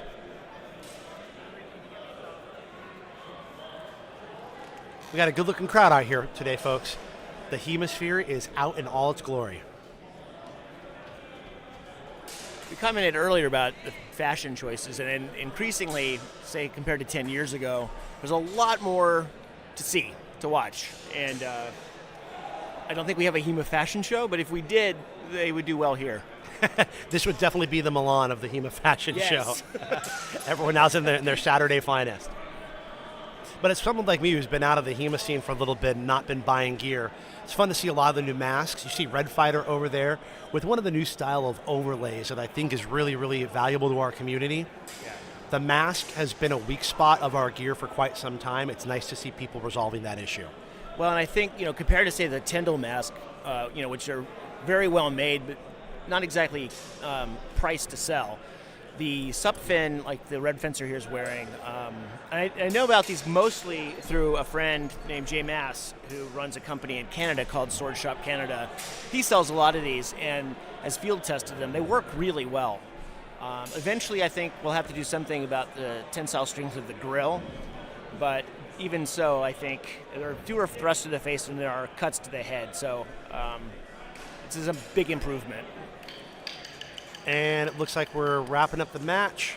So do we know? All right, looks like match blue. Ryan Kolick from Seven Swords Academy sweeping 7-0. Well, 9-0 then, yeah. Yeah. Clean exchange. Wow. That's hard to do here, folks. despite their size, these are 4-foot weapons.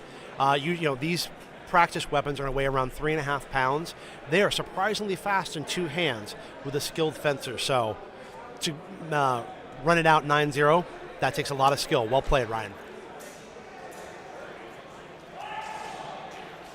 One of my only frustrations with all these pools is I see people I know in other pools fighting. I think I've got Jordan Thompson over there, old good friend of mine. But here I am talking about a bunch of judges and staff talking to each other with batons in their hands. But it's very exciting, folks. All right, up next, it looks like we have Justin in blue from Unaffiliated and Cameron Blair from London League. London League out of Seattle, Washington, a really big club out there. Hosts of Sword Squats for the last many years. Let's see how this GoPro does. Little feeling out. Red's got good control of the pit. Ooh, little floppy swords before a big strike. Lots of action. What do we see? We gonna get a replay on that? Not today. That's all right, folks. The judges caught it. That's what matters. All right. All right, they're awarding that to Red. They gave that last exchange to Red, with Blue taking 2 wounds. We saw a fast exchange there. A thrust turned into a cut, it looks like. And 2 more wounds for Blue. It looked like a shot to the arm, but I don't know how they're going to call that. Looks like we might have seen both fighters get hit, but yeah. I saw a shot to the arm. The question is, did Red do it clean? Thankfully, that's not my job. That's the judge's job. Yeah. Not an enviable job either. Yeah, not a little bit. I wonder if there's any way the technical group can get us access to that GoPro over there. Probably awesome. Not. We'll hack. Well, how about we hack the feed? There we go. Yeah, if we hack the feed. Jim and Brent, hackers. Yeah, we could get a computer that does things. Yeah. You know. I mean, if you want to hack a computer, I will need an axe. Thank you. And if anybody here has seen the SNL skit with Jason Sudeikis doing the ladies' sports, his counterpart, I think I'm doing a good job. Brent here would be Sudeikis' character, and I would be Will's, and it feels very, very much like that to me. You seen that skit? And we're back to the action. We had a double hit there with Blue receiving 1 wound. Ooh! Good big action. Yeah, another attack to the shallow target. All right, we're going to see that again. Let's try to get that.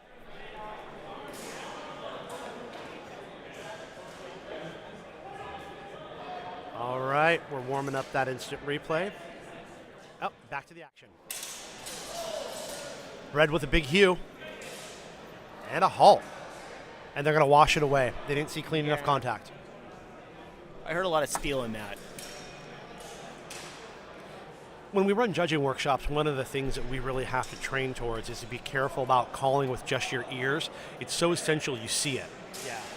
And it didn't, that's one of the things that's the most difficult is that you have to watch, and there's intent too. Plus the height difference here can make a difference in those head parries. And they wash the exchange. Let's get at it. Feeling each other out. Blue with a big circular movement and a low cut. I think he got hit up top. Let's see what happened.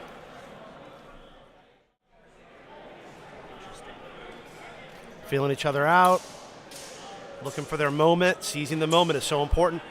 Look at that big step off line. Huge opening. And I think they're talking about the quality of the strike due to being on 1 feet.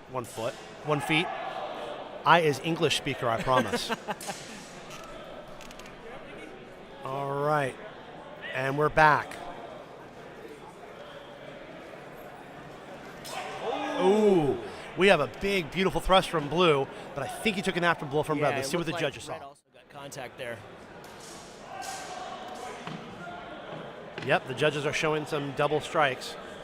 Let's see if the instant replay will show us anything else.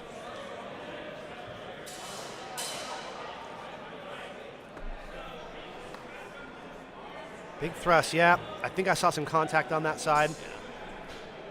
But again, judging is very hard. One of the most important elements of it is angle and perspective. Some things you cannot see. Let's see what there is to see here.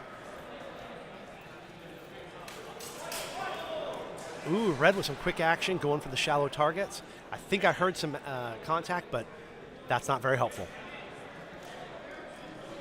Put that anywhere, Judge. All right, and just for a little update, we have Cameron Blair from Lone League in red, having received 5 wounds, and Justin Hsieh, unaffiliated in blue, with 7 wounds. So we're kind of winding down to maybe the last exchange or two. Do remember that in this system, the real emphasis is about protecting yourself and not getting hit, which obviously, when you're talking about real sharp swords, more than a bright idea. All right, we got a call from the director. After blue hit the afterblow. So, yeah, that shot you saw to the arm did land. The judges are calling it for quality, and there's an afterblow, as you said. More action here. We're feeling each other out. I like the way red is really dominating the center in the ring. But blue fights from a corner well. Nice clean hit to the arm, it looks like. All right, let's see that again real quick. Yeah. Looks like we're going to give him a clean hit red. Well, clean hit for blue against red. No, other way around. These wounds are killing me, folks. When I look at the rule set, all I can say is you're killing me, Smalls. All right, it looks like that is match red. 6-10. Again, at 9 wounds, the match is over. And there is Justin Hsieh with the GoPro in blue there, giving us a good show. That was a clean fight. Well, I say clean fight, it was clean to watch. Yeah. There's a lot of action. So for the more experienced eye, you're going to be able to pick out some fun stuff like fighting styles. You're going to see people who fight in a very Italian Fiore de Liberi sort of tradition. And then you see a lot of my crew, or people I'm affiliated with, in a very, very German sauerkraut sausage eating sort of style, the Lichtenauer tradition. One free beer to anyone in the chat who can tell who is who. All right. We got Frank Torkel in red from Masterless Fencing. Ryan Kolick in blue from 7 Swords. All right, we're playing some thrusts at range. Looks like we saw some action that is hard to discern. Getting a little conference. But definitely see a lot of people kind of feeling each other out here, Jim. It's kind of always one of those questions. Do you feel them out and see what you got, or do you explode into action and put pressure on them? That's an excellent question. I mean, I think one of the hardest parts of this is that, the pitch is pretty small, and there is an emphasis, given the time limit, on seizing the middle, something that red here has been doing very well. But it's a question. I mean, you want to be able to feel them out, but there's only so much time before they strike. And as you can see, things happen so fast. Too much of a delay, you're going to get hit. And you give them that opportunity to seize the moment. In the German system of fighting, they talk about the Vor, which is to have the initiative or the offense. And one of the things that the Grandmaster Lichtenauer teaches us, strike first, strike hard, no mercy. Wait, no, I think that's Cobra Kai, but that's all right. I think we're still in the right zone. No, I think Lichtenauer would have been pretty tight with Cobra Kai. Yeah. I think they get along just fine. Although, honestly, the Italian Fiore, I think he would have gotten along with. Oh, yeah. Not a nice man. Anybody that has an average number of teeth loss to a pommel strike, that man has some stories. He's seen some things, yeah. And initiative is actually one of those, I mean, if you look at a lot of the fencing literature on theory, initiative is one of the universals. The person who first seizes on something typically has an advantage. I mean, there are ways to cancel that out, but it's always a feature in any bout. That it is. When you're on offense, you're always in a better position than when you're on defense. All right, red and blue back in the ring. We got some low guards feeling each other out. Quick exchange. I think I saw an attack from red that was short. I think blue was clean. Let's see what the judges saw. Yeah, I think. And the judges look like they're giving that shot to red with blue as an afterblow. Yeah, I wasn't sure that landed. I couldn't tell from we're sitting here, so we don't have the best vantage point, but that's why we have judges. Exactly why we have judges. Oh, I saw some all contact right down the middle. Let's see who hit. And that's 2 dead samurai. That's what in kids' classes. That's what we call when you double 2 dead samurai. Very heroic and very dead. but very dead. Back in the ring, hopefully ready to protect themselves. Oh, that is what we are that is talking nice. about, folk. That would be an Absetzen in the German tradition. That is a single-time counter thrust that, when done properly, is going to get you 4 wounds to your opponent's credit when you land it. That was sharp. Yeah, that looked very good.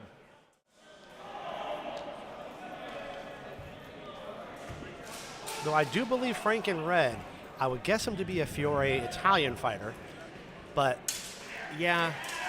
But pizza was invented in the U.S., so what does anything mean anyways?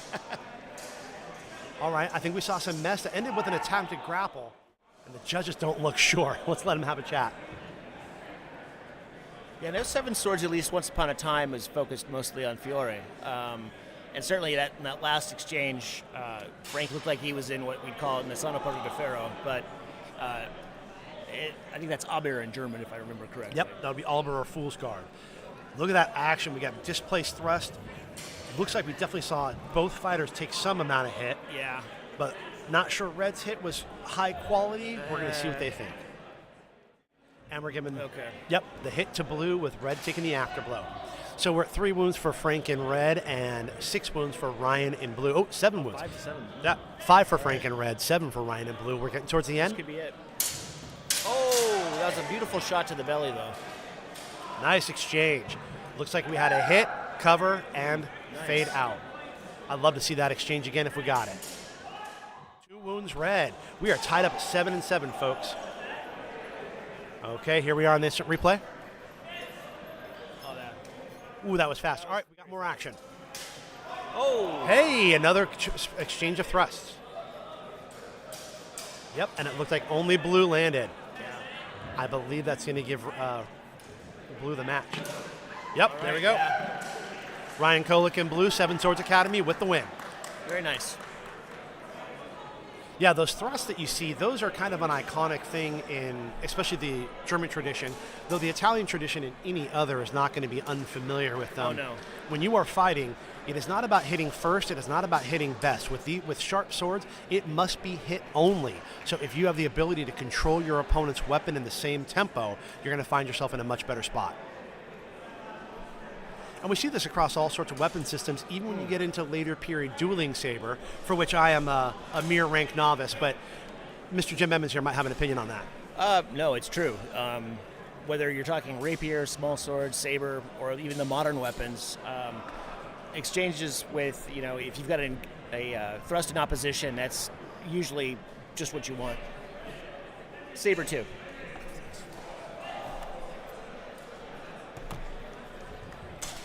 All right, we got some action. So, let's see here. Let's go ahead and introduce our fighters. We have Cameron Blair from Lone League back in red, and Noah Jaeger, unaffiliated, back in blue. Red controlling the center, blue playing low in the back. Big hits. I think I saw one get parried and one get through. Well, that's good. As much as you like. Oh, thanks. Okay. All right, look at that exchange back on instant replay. Ooh. Slash across the head. And it looks like they go ahead and gave 3 wounds to Noah in blue. No, blue with 3. Ooh, red with none. I think we might have had another 1 point for red there. Now, whose was that? I missed that exchange. Well, it looks like that exchange red hit blue for a point. Yep. Hand hits. Well, not quite as sexy as deep body thrust. There we go. Ooh. We have a little winding. Ooh, a little double strike here. Nice combination by red. Now, was it clean? It looks like we have an afterblow. Let's see. Yep. Look at that replay, folks. Love it. Isn't that sharp? Give it up for our production team here, everybody. Yeah, really fantastic. They are worth every dime that IFG has paid them.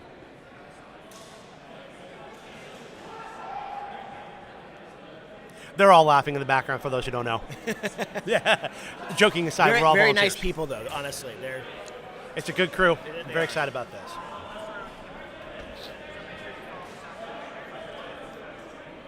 All right, two wounds blue, 1 wound red. 2 wounds blue, match red. Oh, wow. Cameron Blair with the closeout. Well played.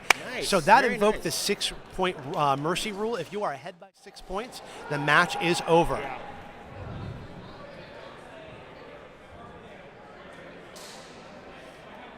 And in the background, I'm being distracted again by Jordan Thompson. Fencing. Ooh, and he just got hit. Makes me sad. In the red, right? Yeah, he didn't make that cover, but, you know, he should have trained more often with me. Good guy, though. Yeah, he would die less. All right. That was a good match. All right, so that was, where are we now? Let's give everyone a little update.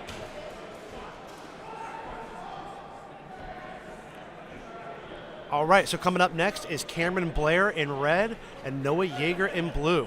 I think, was that our last one? Oh, no. I think we have that one just Justin happened. and Ryan. There we go. That is a good correction, Jim. Don't ever correct me again, though. Thank you. Oh, yeah, my bad. All right, we got coming in. Looks like Justin Hsieh in red and Ryan Kolick in blue. All right, looking good here. So, Anthony back in the center of the ring, directing fighters. Let's get some action.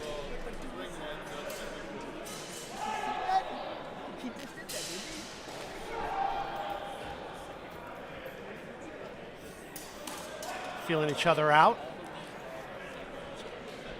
What's the dude salute? You did the Dune? Oh! Yeah. So, Dune, yeah. our technical director here getting a kick out of the Dune salute, apparently. Yeah. The chest to head knife. Yeah. Yeah. Little theatrics, you know. We dress up, so we might as well have a little fun. All right, 2 wounds red, it looks like. So, Ryan Kolick with 0 wounds. Justin with 2. Feeling each other out, shallow targets. And it looks like we have a call for maybe an arm shot. And I think Ryan may have acknowledged that one. He grabbed his arm. There we go. And a wound to Ryan in blue. Blue really pressuring red here. Nice little Unterhau there. Very nice. An ascending cut.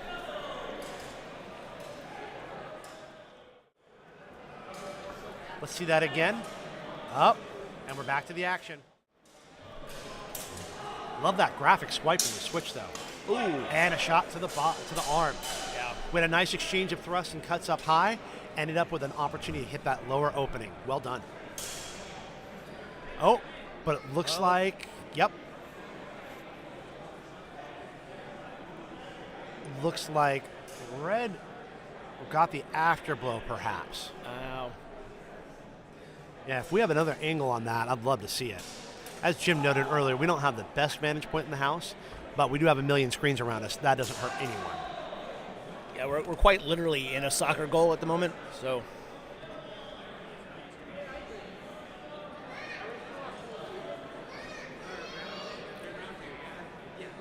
All right, and there's Justin Hsieh, unaffiliated. Sitting with 2 wounds to Blues 1. But still very early in the match. Anything can happen.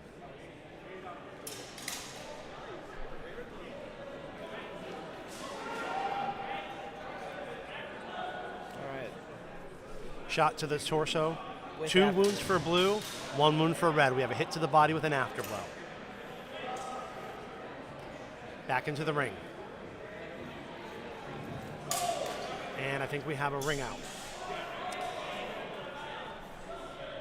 Yeah, No. I think you're correct. Ring outs don't cost any points, but they do reset the action.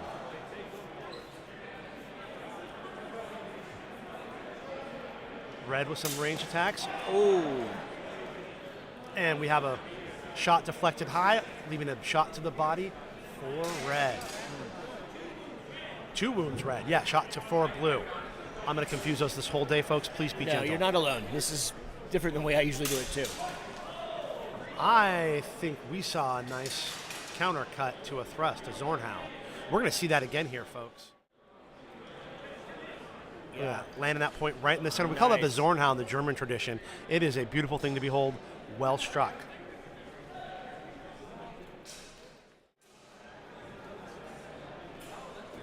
All right.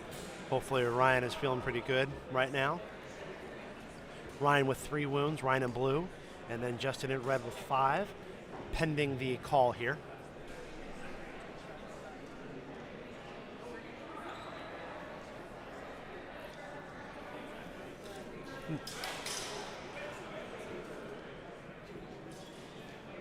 All right. 1 wound red. Red now up to 6 wounds with blue sitting pretty at 3.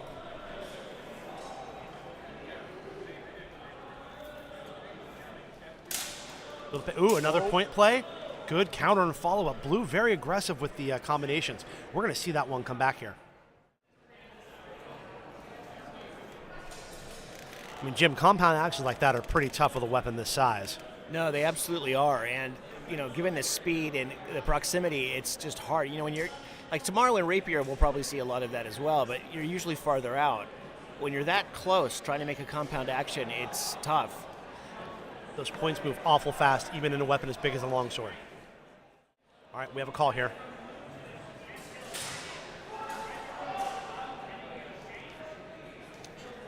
Hey, Mike, what's up, man? And 1 wound red. There we go. 7 wounds for red here, 3 for Ryan. We are close to the end of the match here. Do you need a coffee? I have to run out and grab fast for Josh. Would you? Yeah. No, just tell me what you want. Dude, Water, coffee with And we've got some tentative action, feeling each other out. And we got red retreating, possibly ring out. like a quarter inch. Okay. Cool. We're going to see that again. I told back when I left I wasn't planning any purchases. Blue able to control the center of the ring. Even if ring outs aren't worth a point, they show good control of the space, and that's always a good advantage to have. You can control the ground, you're going to make it a lot easier for yourself.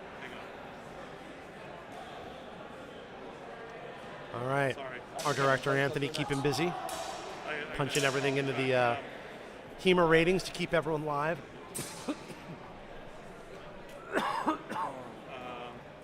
Hope they didn't catch that cough. All right. I think we're just getting scores input here, folks. I like that big wide angle shot. And there is our fearless leader. So a little about the format here. You know, we've got these directors who's typically their primary role is running the flow of the match along with fighter safety. Indes Ferox Gladio, IFG Spring Fling here, they have decided to also have the director run a judging role. Obviously calling points, calling hits, but also helping negotiate with the judges to figure things out and kind of interpret the calls. And we're back to the action. Let's see here. We've got red fighting low, being patient. Oh, and we got some action in a collision. I like the way that red slipped offline. We're going to see that again. I like that Justin over there was able to create an angle. I'm not sure he covered the blow from red. Sorry, from blue. Let's see some circling. Here's the action. Shot to the head, but he captures the arm. Those underarm grabs are really nice if you can control the blade and hold it under the armpit like that. But sometimes you take the hit while you're doing it. So blue hit a deep target. We're giving 2 wounds red, 1 wound blue. I think that will be match. The fighter might be making a self-call. I always recommend that a fighter's second make the call. But so it looks like we had a little afterblow action there, and we're back to the fight.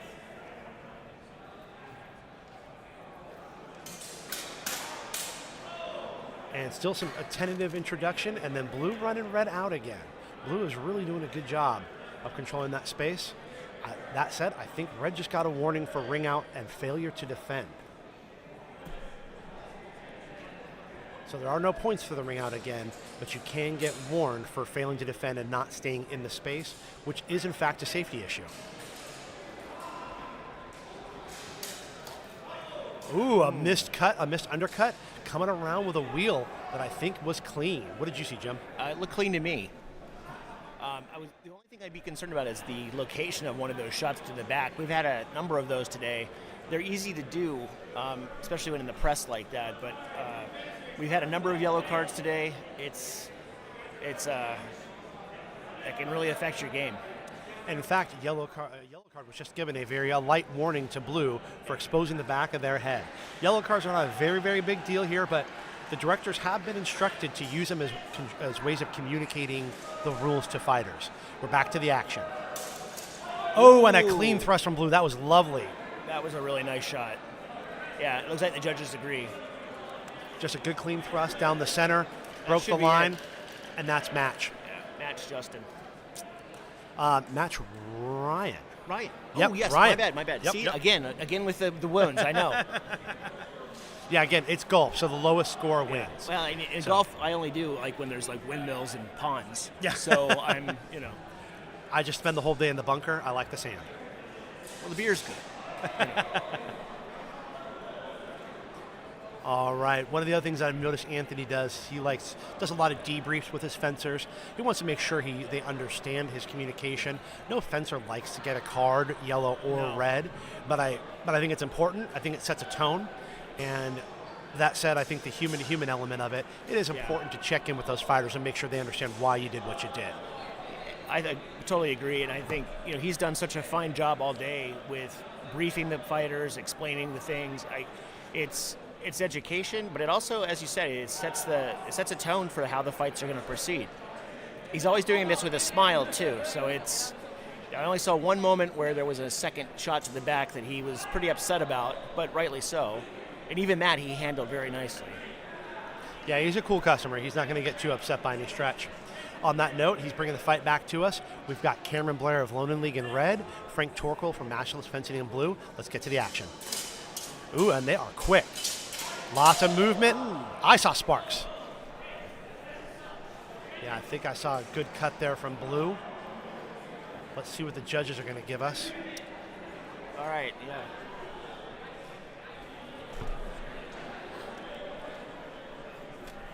Love the castle, by the way. We've got a little conference going here. Downtime. Hey, dude. You're making things up. Yeah. I've been making up terms in German. All right. Looks like, So it's a little the judges are still having a chat. Cut to the nose. And it seems like an agreement has been reached. Schnitzel to the balls. I'm making up Italian terms too. Well, yeah. I mean, you got the 2 wounds Blue. That's a vicious shot. And let's fight. Ooh. And I think we saw a double hit. We had 2 aggressive attacks right down the center. Absolutely looked double. Let's see that again if we can. Oh, nope. We got another exchange. Anthony's moving fast. I like it. Playing some points, playing some thrusting guards, feeling each other out. Christian with those big, fast movements. I think he got stuck by Blue in the middle of it, though. Not Christian, Cameron. I'll figure people's names out one day. I'm going to stay with red and blue. How about that? By tomorrow, we should have this. That's my guess. I'm here tomorrow. Oh, aren't we? I thought we were. I know, we're here tomorrow. Oh, big shot down the middle. We have a sparks flying. We'll see if they ask us back. I think that's a bigger question. That is, in fact, a very good point. It looks like we have contact from both fighters. Let's see if we can get another shot at this. No, we don't have this one, but that's all right. The judges had it, which is what really matters here. We're seeing a lot of really aggressive fighting, which in general I like, but it's definitely turned into a lot of double hits here, at least after blows and doubles. No, I don't think we have any doubles, but just after blows, which at the end of the day, the game is get hit only. So even getting the first hit, never as important as getting the only hit. And I can't tell, but I almost wonder if the ring here is a little bit shorter than the usual 10 meters. I do think they made it a little small on purpose. It does force action. Ooh, that looks like a... I like Blue starting with that low guard coming into a thrust. I couldn't tell if that landed or not. Well, we're going to see this again, and that will give us a better feel for it. See, folks, this moves fast. Okay. Looks like we are going to get an afterblow. Fast exchange. Very fast. Looking good. All right, let's get back to it. Got a high guard versus a middle guard. Good old...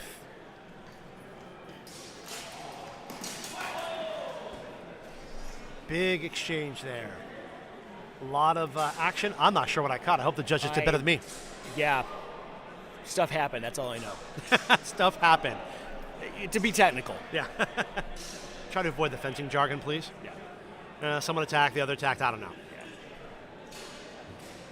I know just enough longsword terms to be dangerous. Like, it's not particularly useful. Wait, this is you being dangerous?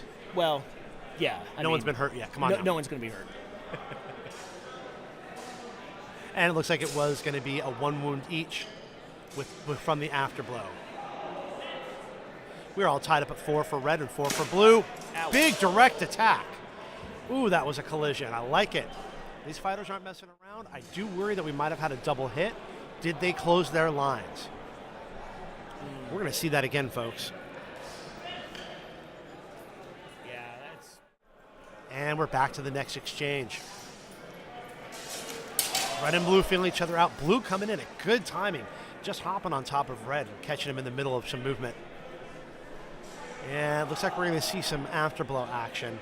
Definitely wasn't as clean as we would like, but this stuff is hard.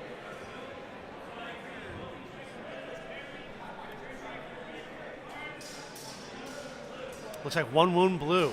They're giving the parry to red and parry riposte. Good clean action. I like the big movement, but It looked like another simultaneous hit, though. yeah, when you don't close your lines and defend the blade, it's very easy. And it looks like we're calling match, folks. All right. I did not catch the final score. It's... Oh. I'll take the blame on that one. Oh, is it 9-9? Looks like they both wounded out. Huh. Triple so doubles. Okay. yeah. Not triple double in the fun way like Magic Johnson, the king of them. No, we're talking about 3 double strikes. So in this format, double strikes are when both fighters hit each other essentially at the same moment, and they aren't really scored against you directly here. They are cataloged and kept for later fights. They do help to determine ranking or seeding in the elims. But one rule in the pools here, the initial pools, 3 doubles means both fighters lose 9-9. You never like to see that, but we've got a lot of new fighters. We've got a lot of adrenaline. I mean, I know that there was dinosaurs and horse-drawn carriages at your first tournament, Jim, but That's do you correct. remember the nerves you felt back then? Well, I mean, as much as my memory still works, yes. It's funny you say that. I was in a Discord chat a couple of days ago in a major Saber forum, and somebody asked me if I remembered what Radielli was like. I'm old. It's been a long time since I started, that's true. But yeah, the adrenaline is a real thing, and I think once you learn how to calm that, you tend to fight a lot better. But it's exciting, it's fun, and it's hard to do that sometimes. You just want to get in there and start swinging. Well said, well said. We got a little feeling out on our next match here. We're going to get you some fighter names in a moment, but I know we have Justin over there in red. And I think that might be Noah in blue. And I believe that's Noah Jaeger in blue. We had some really good exchanges early on. I personally am a fan of exchanges where there is no contact. I think that shows fighters defending well and picking their moment, but we do have a replay here. Yeah, it looks like we had a little bit of an afterblow. Look at that replay, folks. Seamless, flawless. Yeah, it's very nice.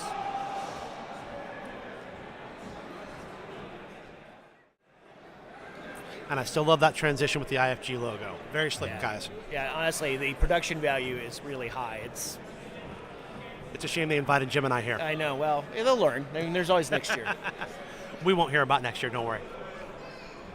We'll hear about it after They'll the fact. tell us afterwards, yeah. So we will serve as the rule set for what not to do while commentating. Well, it's like the old demotivator poster, mistakes. It may be that the purpose of our lives is to serve as an example to others. So. Exactly. A cautionary tale, if you will. That's right. All right, we got red and blue feeling each other out. Little action at the distance. Looking for shallow targets. I heard contact. Didn't see it. Anthony doesn't like it. He's waving it off. That was a good call, I think. I agree. Now, that looked like a cut to the arm by red. I think I saw a cut by blue across the top. Yeah. They're giving it to red. That might have missed. Okay. Yeah, I wasn't sure. Again, it's hard when we're obscured by the judges here. And my job is not here to judge. My job is to sound like I know what I'm doing.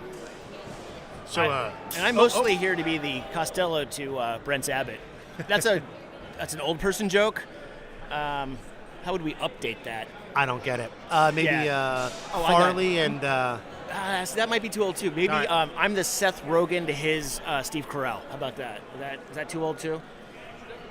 I think we're getting into uncharted territory. Yeah, folks. we are. All right, 2 wounds red, 1 wound blue. Oh, no, 2 wounds blue. 2 wounds blue. I heard that wrong. All right, back to the action. Blue controlling the space. Very well, in fact. Yep, with a nice point guard.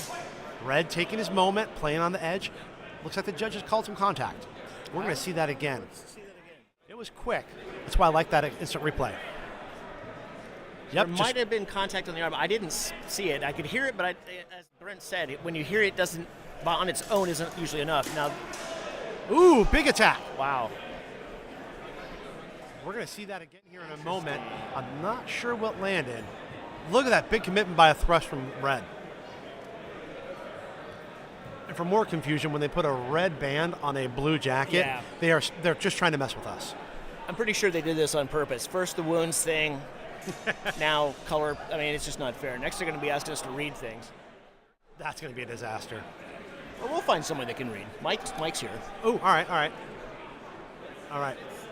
We got a little conference between the fighters, walking each other through that. Yeah, I might be talking about targeting area there. Communication is key here. You know, these fighters are here to fight. Anthony's here to run things. He wants to make sure everyone knows what's going on. That is a high-level director you're watching, folks. And Noah's ring coach also listened in, which was pretty smart. Ooh, another big jump from Red. Let's see if he landed. The thrust was displaced. Let's see if the follow-up cut hit. And I'm not sure if he was hit in between those two actions. He might have been. All right. Our director walking us through it. And it looks like we ended up with a wound for Red. So that means blue landed the hit. See, I can learn. And we had a yellow card. Oh, that's what the conference was about. Oh, I see. No points awarded due to the yellow. Copy that. Our production team keeping us informed. Ooh, I like the shot from above from blue, but I think he took a hit from Red. Yep, we have a conference.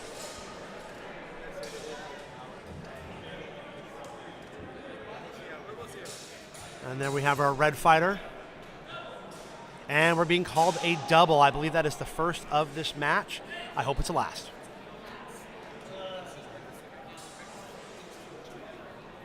Feeling each other out. Blue still dominating the ring. And we saw some interesting action up top. We're going to watch that again. Looks like we're going to be called an afterblow. Got a little single hand action from Blue there. And there's been a lot of hopping. Emerson earlier on did some hops, and now we've got a hop from Justin. It's not a move I'm familiar with. It's an interesting decision. I remember first seeing it back in 2011 in not Ellensburg, in Leavenworth, Washington. The Hines hop, Wayne Hines from Spokane, Iron Crown KDF, was given the term the Hines hop for jumping over a Geisling or one-handed leg attack, hopped over it and bopped the guy on the head, and it was quite the talk of the town for the day. All right, that is actually rather cool. Yeah, the Hines hop. Yeah. Wayne Hines for the win. We miss you, Wayne. He's still alive, don't worry. All right, we're back to the action. Blue still dominating the space. Red And pretty it looks happy like to retreat. Some contact on the gloves there. Maybe an acknowledgement from Justin. Yeah, we're going to see that again, but I think it was a clean hit by Blue there. I think they're going to give one wound to Red.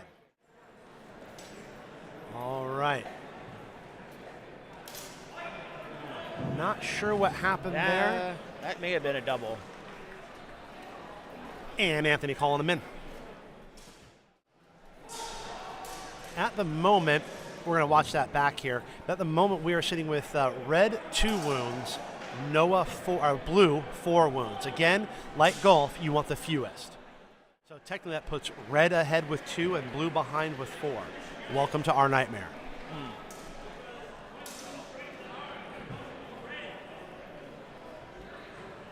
All right. Looks like some points for Red. Against Red, technically. All right, Blue still dominating the ring. Red with a big thrust and an undercut. Yeah. If Blue landed, that was a flat. Yeah. Although I will say, Noah, in terms of seizing the vor, to use terminology that Brent would like, is really dominating that center space. And in a ring this small, that gives him some advantage. Justin has been pushed out a few times, and while he's not losing a point for that, it does stop action, and it's not where you want to be. It does limit your options. Now, that said, Justin over there in red, highly mobile fighter. That's one of the advantages of a build like his, is it does allow the ability to be slippery, and I've watched him turn a corner off the back edge there and create an opening. Taking advantageous angles allows you to put yourself in a spot where it's easy for you to hit them, and then it's hard for them to hit you. That said, that kind of movement's very challenging. Yeah, absolutely, and he does move well. I mean, I've watched him get out of things that, quite frankly, I wouldn't even want to be in. Well, we're sitting here watching, so neither of us want to be in here. I think that's evidenced by behavior. Correct. Yeah, these are much better seats than fighting.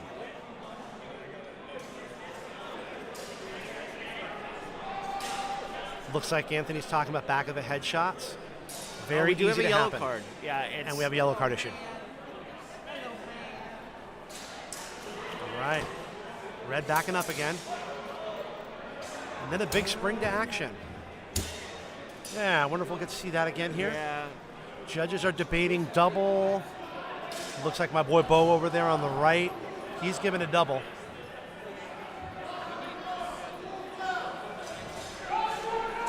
All right. Let's see. Let's get a score check. We have Justin in red with 3 wounds over there. And then we have Noah in blue with 8. And you want the lower score. Yes. And you want the lower score. Looks like Anthony's declared that a double strike. I do believe this is the second of the match. He wants to see some clean contact, some clean fighting, so he is instructing the fighters to do as they can. And we're back. High thrusting guard. We have some action down the center. Saw some contact, but let's see what the judges are going to call. Looks like they're giving red a strike to the head against blue. All right. And that will be match red. Well done, Justin. Well done. You know, for fighting from the corner so much, you almost wonder if that's a strategy, drawing them in, because he got blue to jump sometimes. No, I think you're right, and he's fast enough, and he's thinking, and I wouldn't be surprised. I mean, I don't know Justin, but if we were to go up and ask him, hey, did you do this on purpose? I wouldn't be shocked to hear him say that, yeah, no, I'm kind of drawing him out. At this point, I wouldn't be surprised for him to go to his tape and say, yeah, these are the 45 minutes of fencing footage I have on this guy, and I planned all of this. Right. I analyzed every movement and every exchange, and I figured there was a 75%. I don't know. Some guys take it very seriously like that. They do. I just shotgun a beer and get out there and let loose. I'm still traumatized from college. The master we worked with in our club, he would videotape tournaments and then show it to the entire team and pause on particularly embarrassing moments. I believe that kind of behavior is not allowed under the Geneva Convention. That sounds cruel and unusual. It shouldn't be. Yeah. Yeah. Having to watch your own fights, so listen to your own voice. I will never watch this live stream. Ever. Oh, no, never. I'm going to change my name.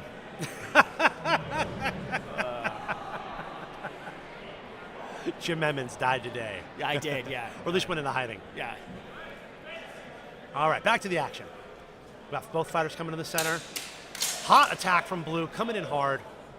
Speaking of, we've got, again, blue fighter is Ryan Kolick from Seven Swords, and then red fighter is Cameron Blair from Lone and League.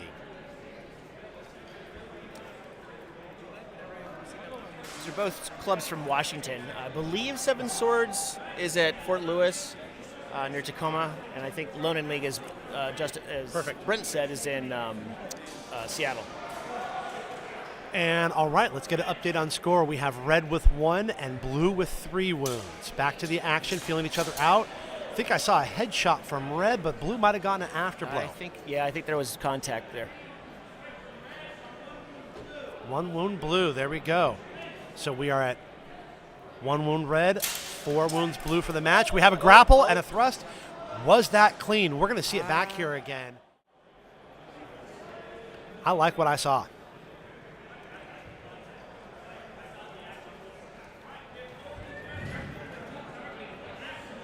We do have an afterblow. Okay, wasn't clean, but I like that move to grapple. Always love seeing people put hands on each other. You can read that any way you want, Jim. Oh, no, no judgment, man. No judgment. We have a one-handed thrust fail there. And I was informed earlier by Elliot that the one-handed thrusts or shots are allowed for a certain thing. They can't exceed 2 tempi. They're just harder to control. As long as you can do it safely, they'll let you have that. All right, we are 3 points, 3 wounds red, 6 wounds blue. Ooh, we have an exchange down the middle. We're going to see that action again here, it sounds like. Looks like we're giving points to red.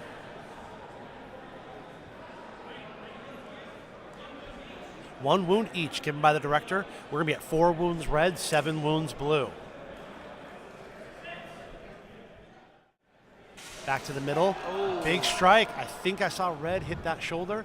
I'm not sure if he took a hit on the way. The judges will tell us. Ooh, and this instant replay. Ooh, Yeah, that might have been a double. That's what it sounds like.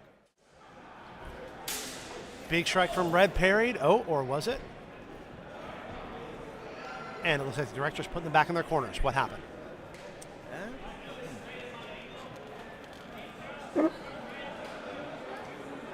2 wounds are awarded to blue. So we have 4 wounds red, 9 wounds blue. That's match red. Yeah. Cameron Blair with the win. Lone and League looking pretty good out here today. That was too many L's in a row. All right, well played. All right, next on to our next bout. So as you can see, there's a lot of different styles here. We've got a guy like Justin, who is playing a very calm, cool, calculated sort of pace. And then you've got guys like Cameron, who are obviously very high energy, using their offensive capabilities and movement to their advantage. At the end of the day, matchups make fights. It's all about styles, and that's what we want to see here. Hopefully all these fencers are getting a lot of information so they can go home and train.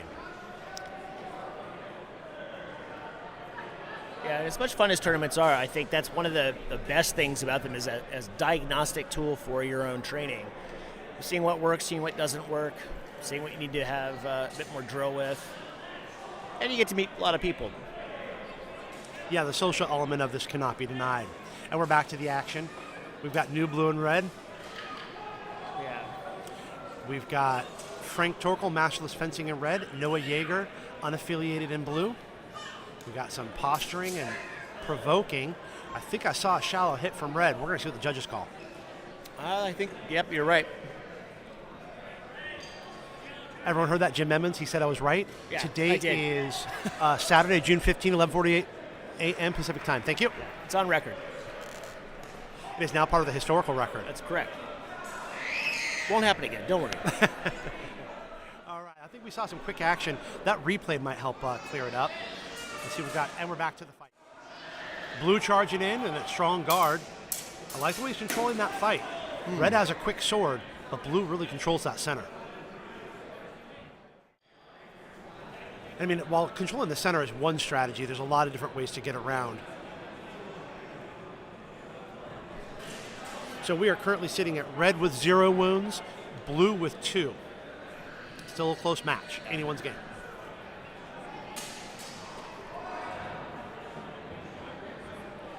All right, staff talking it out. We should put a mic on those guys next year and get a little listen in, you know? Yeah, or just drop one from the That'd ceiling, maybe. If we're not careful, they'll give us that job. We'll be up in the rafters dropping mics down, you know. I'm pretty sure after our performance today, there will be no talk of us here next year. That's quite possible. I'm pretty sure there'll be photos of our faces out front. Oh, no. God, I hope not. That's not, that wouldn't be kind to anybody. Ooh, big strike down the middle. I think I saw a double, but the judges are much smarter than me. I'm going to give it to them. Ooh. Oh, no, they're We calling have that. someone calling for a 4-point. Now, that looked like a double to me as well, but again, that's why we have judges. Exactly, and that is literally their job. Our job is to be handsome and smart. Let's see what the replay shows us. Handsome and smart? Shit. Ooh, I think I saw some incidental contact to Red's arm, even though that was a good shot to the noggin. But the judges are talking out. They will have an answer for us shortly.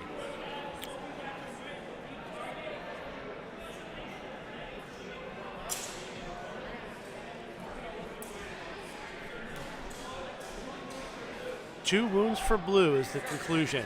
And I think that's going to be matched with Frank Torkel winning 0 wounds, beating Noah Jaeger in blue with 6.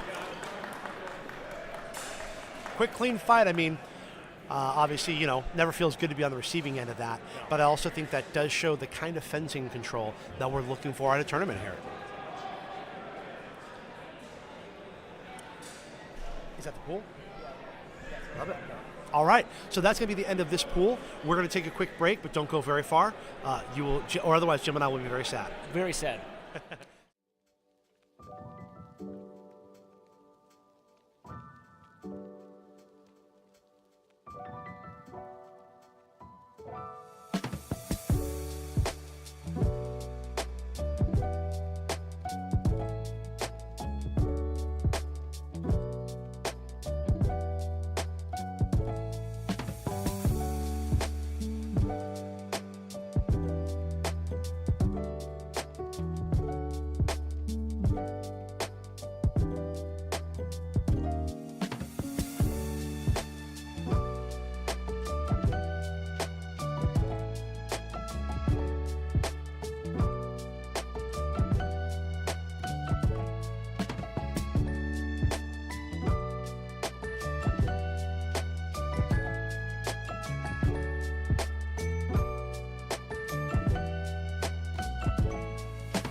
We are back at the IFG Spring Fling 2024.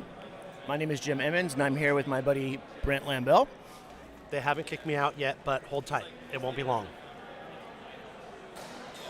All right, so we're up to our next pool here. We've got a brand new set of fighters.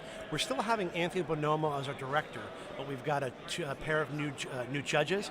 Very, very useful to be able to switch out your judges. You can really burn out their cognitive ability to judge well. So, all right, I know we've got at least one of the other judges I know, the gentleman in the far back, Alex J. Oh, and here we go.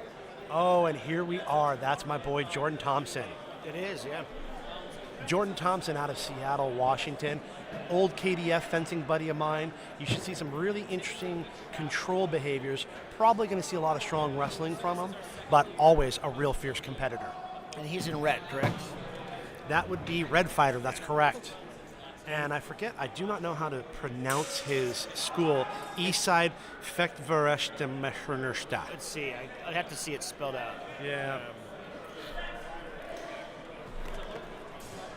And we're to the action. Let's see what we got going on.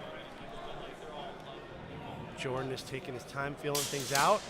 Ooh, good cover, good exchange. I really like what I saw there. We have Alexander Williamson in blue there. All right. Let's see here. So, I'm going to get some fighter names here. Oh, we have both attackers fighting right down the center. And just for a quick introduction, everybody, this is in red over there is Jordan Thompson, and in blue is Alexander Williamson. I think he's from Austin Historical Combat. That would be Anthony Bonomo's school. Oh, I think I saw a nice thrust down the center from blue, but failed to cover. Yeah. We're going to see that come back here again. Feeling each other out, feeling each other out. Fake, feint, feint. Lots of action. Right, yep, right down the center. Shot to the head. So what you saw Jordan doing there, something you might consider a provocation. He's trying to get his fencer his opponent to reply, to respond. Good shot down the center, fast exchange. I like the way he walks out of that exchange in a guard. It is always a good rule to make sure you are defending yourself at all times. Let's see that action again. Ooh, yeah. So fast. That was very nice.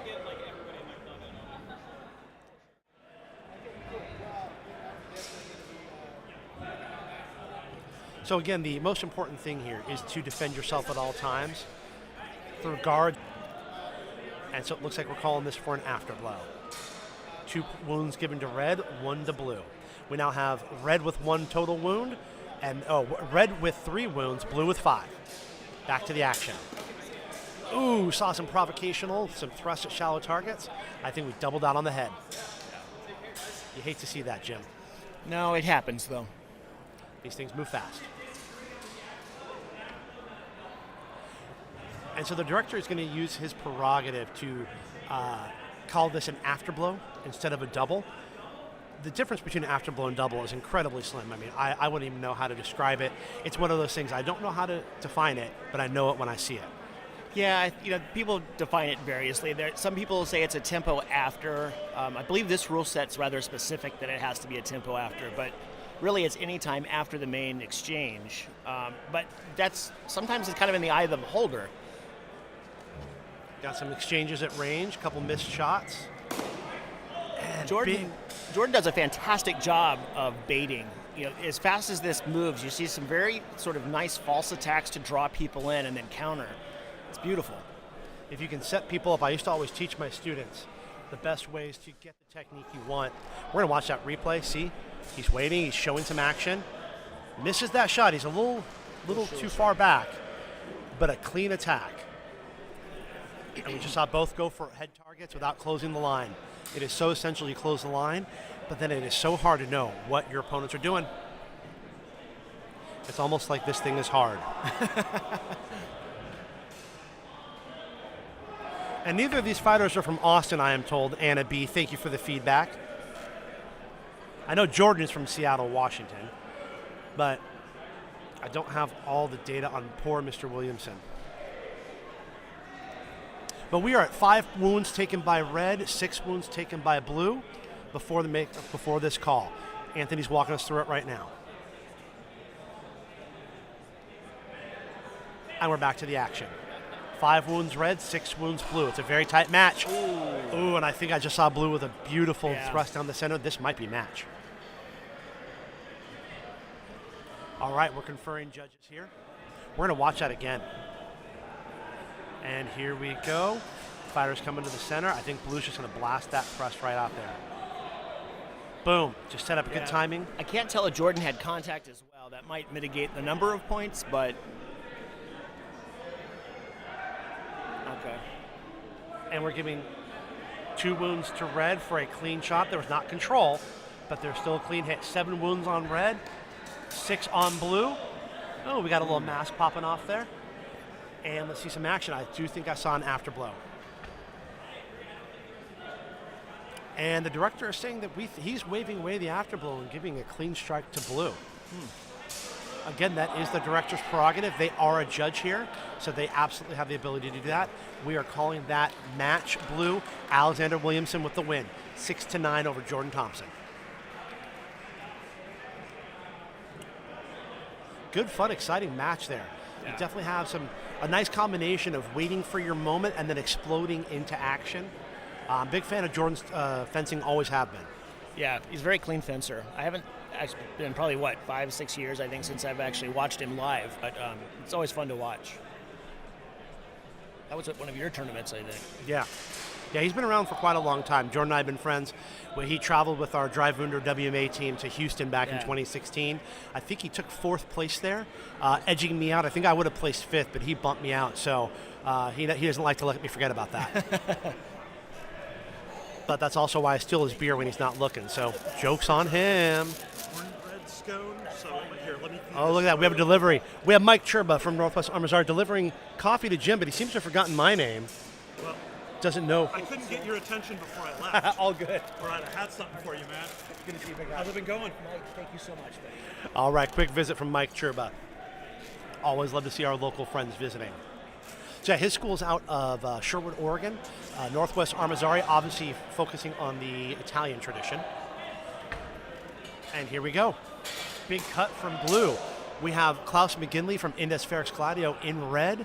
And then, I apologize if I get this name wrong, Galen Bizovi from Masterless Fencing in blue. And blue did just receive 1 wound from that exchange. Let's see what the director is thinking. I think he's just giving a nice friendly warning to red there. I think maybe for staying in the ring, making sure he knows about the ring out. Always good to stay in the ring. That's where you get your points, folks. Yeah, can't do anything from outside it. All right, back to the action. That's an interesting strategy, coming straight out with Longa like that. It definitely makes you do something. It does. Good parries by blue. Running red. Very nice. Good control at the halt, though. I think I saw blue with some really good action. All right, judges are conferring. That was a good exchange. I like the way blue fights. Very aggressive. Now, there are many ways to fight. You can definitely fight defensive, but at least my tradition, the Lichtenauer tradition, was very clear. If you're defending, you might be losing. Back to the action. Nope. 2 wounds taken by red. We are up to red with 2 wounds, and I think blue with 1. Still a very tight match. All right, I think we have a quick equipment. Blue just taking a moment to get that band back on. The action returns. Got a lot of points.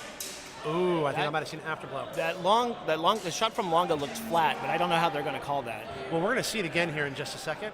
See if the instant replay will give us a little work with.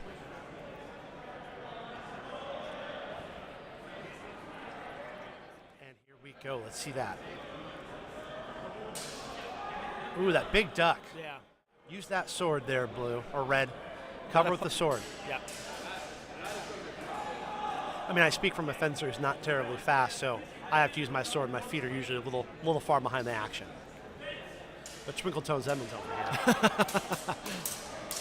here. Ooh, I think Red's switching tactics up a bit, expecting that rush from Blue. Yeah, that was probably a good idea. I think Red has had that nice long shot out ready to go, but it hasn't really made much use of it yet. But that may be tactical. That may be a setup to kind of set up Galen.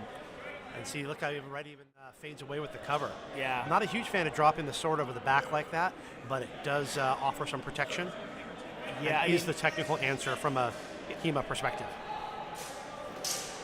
Yeah, it's... Blue coming in with a whirlwind of attacks. Very, very aggressive fighter. Again, big fan of that.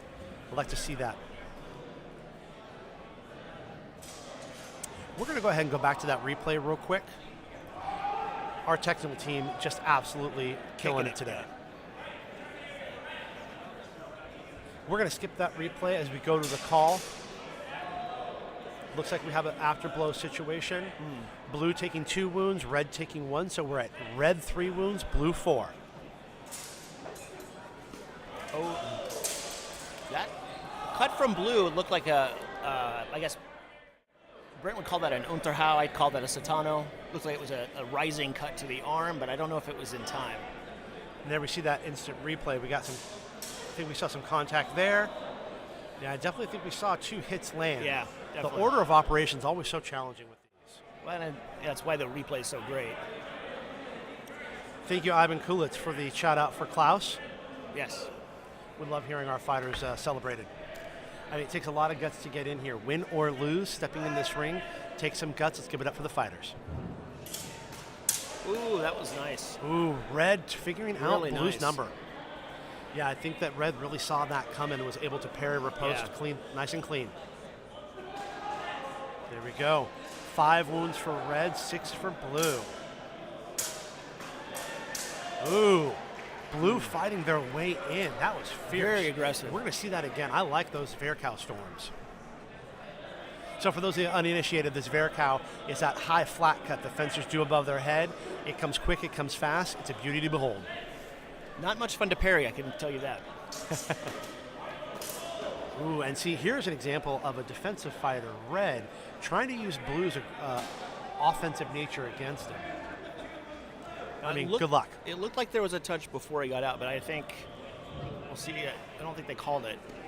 Rush to the center of the ring. Blue coming right out with a thrust, and then a judge standing in my way. Who pays these guys? Dock that pay.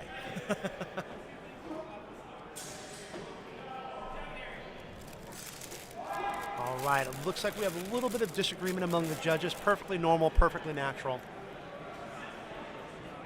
And it looks like Red is calling the shot on themselves, agreeing they took a shot against the head.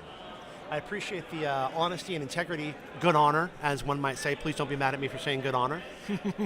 But still, we love seeing people fight for the right reasons. Yeah. Good match, folks. Yeah. We'll leave a footnote out of that one.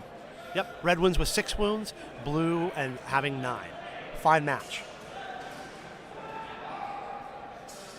All right, so Klaus McGlinchey victorious, Indes Ferox Gladio showing well.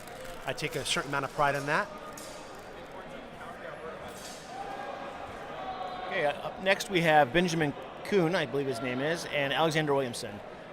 Benjamin is from Lonin League, Alexander is from Bighorn Historical Combat. I'm unfamiliar with Bighorn Historical Combat.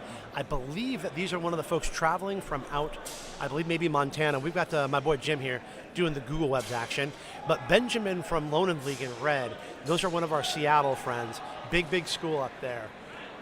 Studying all sorts of all sorts of weapons, and are back in the action now. Red rushing out, putting some action. Blue patient. I think Blue got the parry riposte there.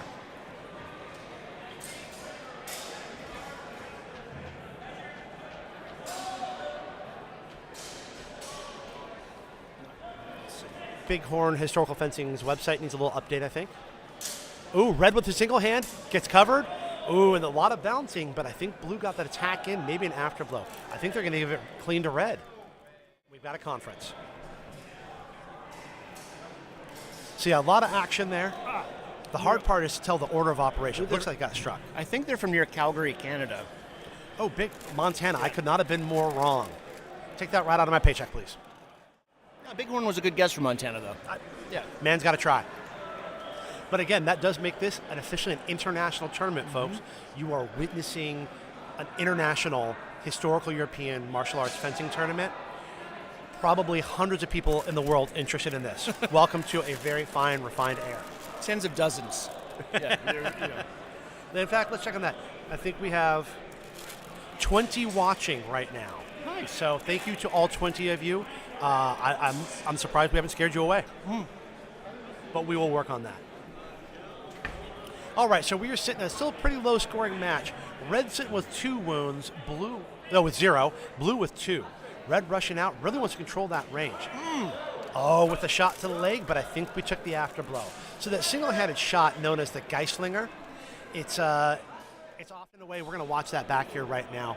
It's often a way to get what you think is a safe shot from distance, but you don't cover any lines, you leave your head exposed, and if a fighter is ready for it, we have something like this, an afterblow. Yeah, it's contrary to popular opinion, leg shots one-on-one like this are often very dangerous. It's not that they're not possible, they absolutely are, but like Brent said, that puts him at risk in the high line. And a big thrust from blue. I think that thrust landed, but red might have gotten the afterblow. We're going to get another shot at that. Let's see that come back.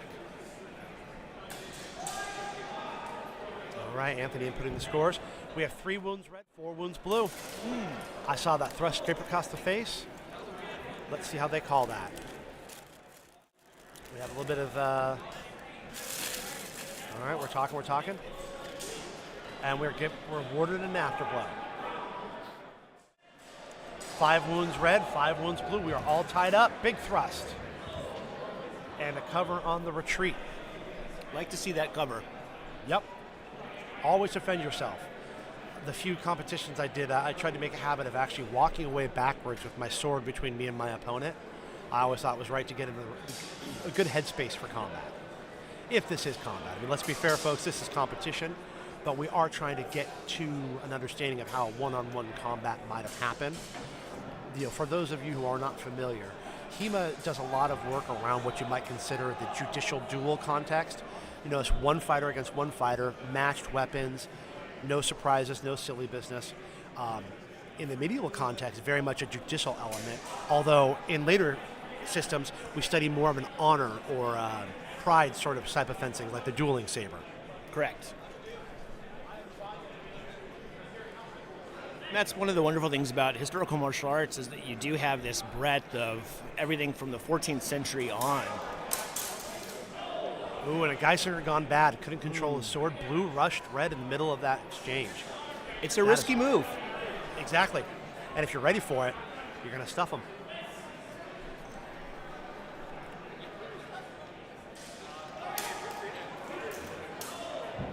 Ooh, big exchange up top. I think we saw hand go to one sword. Sword go to one hand. Yes. Words are hard. We're going to bring that back and get another look. Our technical team do an amazing job giving us all these angles and opportunities to see the action. But I really like the way both fighters are coming to the center of the ring, really trying to dominate the space and bring the action. Although the rule is to not get hit, you must win your match, so the fight has to go down.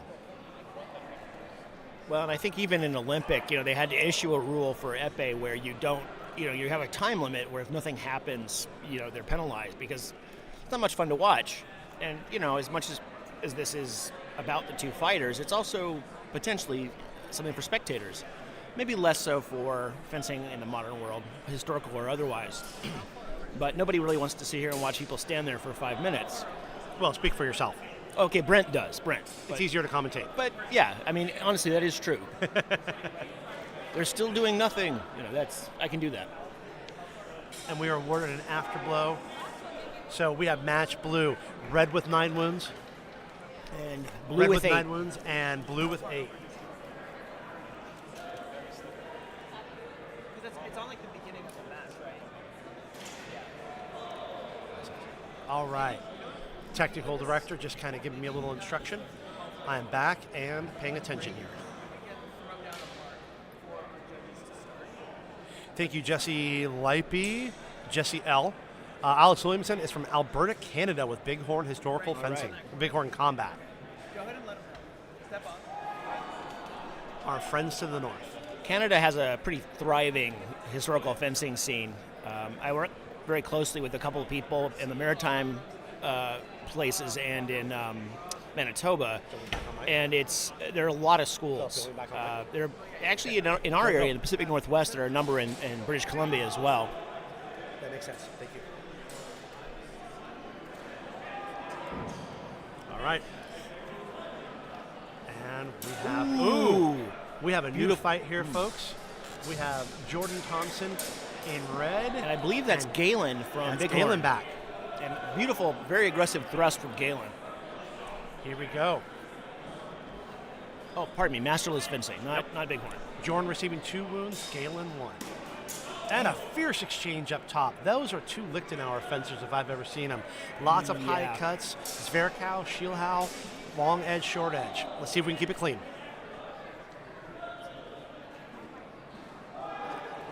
And we are 4 wounds for red, 2 for blue. Ooh, I like that cover to the post.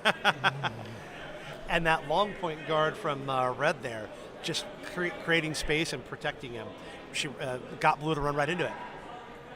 Well played. Yeah, very smart move. So red's still sitting strong with 4 wounds, tied up with blue at 4. Ooh, I think that might have been a clean cover. Let's see. Yeah. Unterhau from red, but did red make the cover? That's the question. Everyone hold your breath as we wait. Yeah, I think we are awarded they are awarding an afterblow. Yeah. 5 wounds for red, 6 for blue. Both fighters very close. Ooh, that looked Close thrust. Yeah, very close. But I think you got that schnappen on the way out, that aftercut. It did look like he covered it. We're going to see it again. Can we get the replay on our screen? No, you're great. I also like being able to see the names and everything. Can you shrink it? Oh, perfect. That, love it. Thank you, Phil. Okay. You're doing great. On the replay, that definitely looked like they got that Jordan got the cover on that. Will do. It's up to the judges. Exactly. But I like the way you finished the red. No, Hit that shallow target on the way out. Yeah.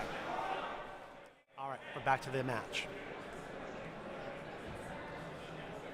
Anthony about to make his call. All right. 2 wounds blue, 1 wound red. We are at a total of 6 wounds for red, 8 wounds for blue. This could be match. Ooh, I like that little Zverkow up top. A good parry riposte. Nice. Jordan looking sharp. We have one judge saying nothing done, and I think the director agrees. Interesting. Ooh. Big Oberhowl from Jordan there. In tempo, I think.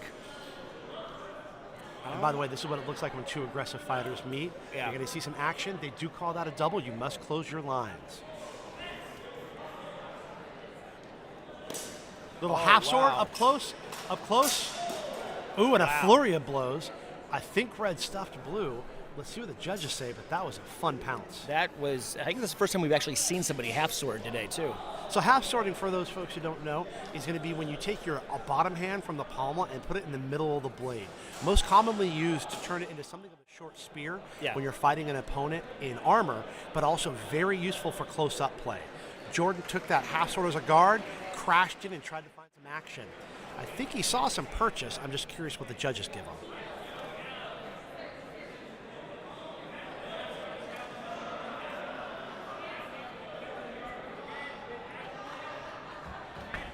I think that's going to make match red, though. Yeah, even with the afterblow. That was fun to watch. I always enjoy watching Jordan fight. I never enjoyed fighting him. No. Watching him fight is much easier. Watching him fight, yeah, well, I think so. And I have to say, this is the first time I've seen Galen fight, but really enjoying their fight. Very aggressive. As you said, there's a lot of leaking out going on there. And it makes my little heart sing. I know. All right, we got 2 new fresh pieces of meat. 2 fresh fighters in the pool. Not fresh, they've already fought. Let's go ahead and welcome Benjamin Kuehn, Lone and League in red, and then Klaus McGlinchey. Klaus McGlinchey. Jim just corrected me. That's again, right. Second time today. McGlinchey. It could happen. This is probably it for the rest of the year. From Indes Ferox Gladio, right here in Portland. Indes Ferox Gladio being the hosts of this event. and showing an impressive set of fighters. Yeah. Some of their senior fighters are actually staffing. I know we've got guys like Joe Calistro, Elliot Robinson, working staff, which I think is Alex a really J. great move. Alex J, one of the old guard here. Yeah, Alex is, and I think Zachary Amsden, who I've not seen forever, is also judging today. Zachary Amson, also known as the Alchemist. Yes. Big Old fan of friend Meyer. mine. And, I think Red Looked got like a a nice hand hit. snipe. Yeah, it looked like a hand snipe from Red, but That afterblow was late. very late. And remember, I think it has to be within one tempo Yep. of the main action. And tempo is a complicated concept, but I tend to think of it as a one Mississippi. I think that's actually, I mean, most, at least most later sources define it as basically the time it takes to make one action. So that could be a step, it could be a thrust, it could be a cut. It does vary. Can we get the screen back? No worries, you're doing great. Thank you. Yep. All right. So we had a pretty crazy exchange. We saw Red come in with a thrust, but let's see if it was clean. We're giving action to Red, and it looks like they're going to call it clean. Maybe 2 points for Red, 2 wounds against Blue. I think that's what they're calling. Oh, what did they call it with an afterblow? Yep, so 2 wounds Blue, 1 wound Red. That puts us at 1 wound Red, 3 wounds Blue. Single-handed strike, big collision. Let's see what landed. That single-handed thrust. We're going to see that happen again here. Look at this. We've got that thrust down the center. Oh, And no, not a single hand. And a good attempt to cover as well. I did miss that. All right, 2 wounds Red, 3 wounds Blue. The action continues. I like that displaced thrust to follow up a Nachschlag, an after attack. We saw some good action. Looks like one of our judges is throwing it out. Another one's giving a shot to the head. I definitely saw some action. Question is, what happened?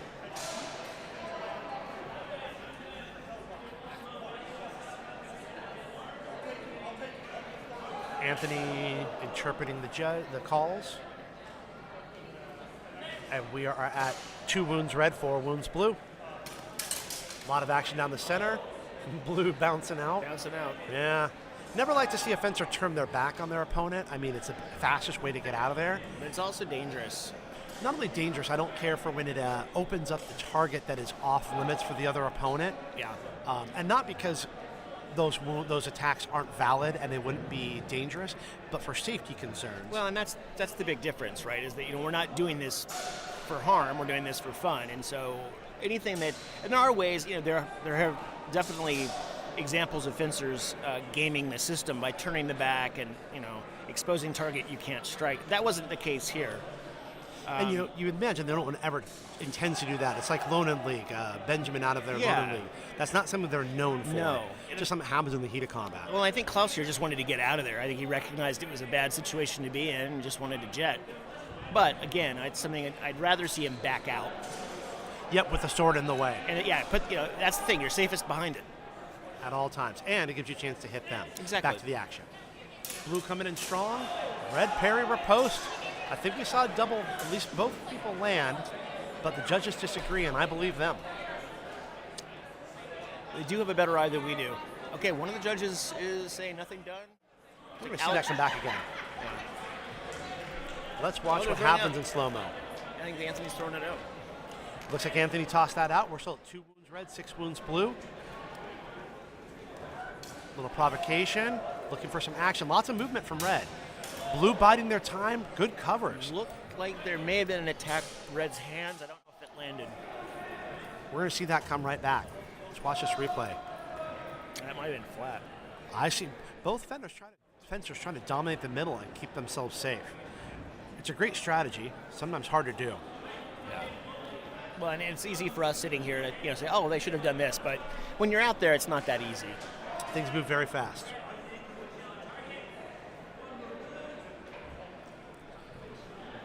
I always like to say I always know what I should do after the fight. Monday morning quarterback. Yeah. Monday morning fencer. All right, we got 2 wounds for Red, 7 for Blue.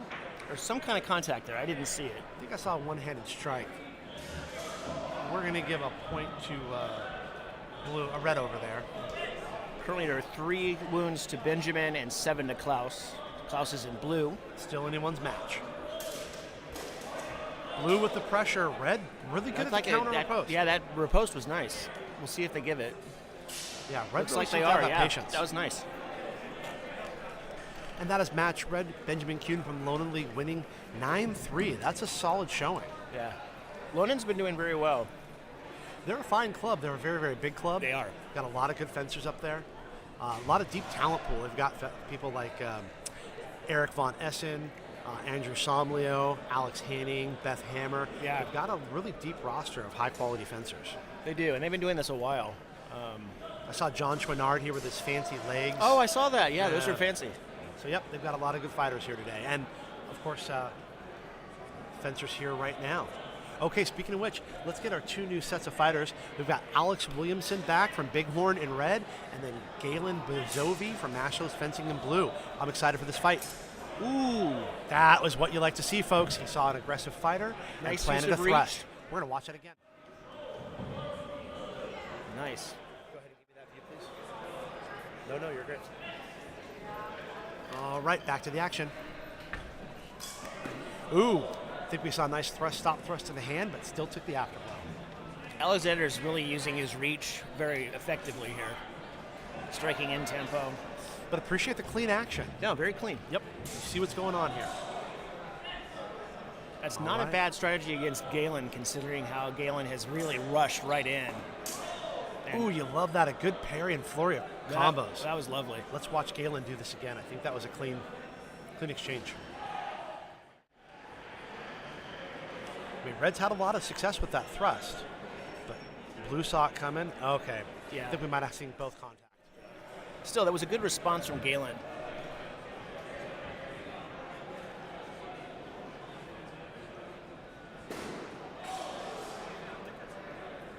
So we've got a little judges conference still going on here. Little judges conference.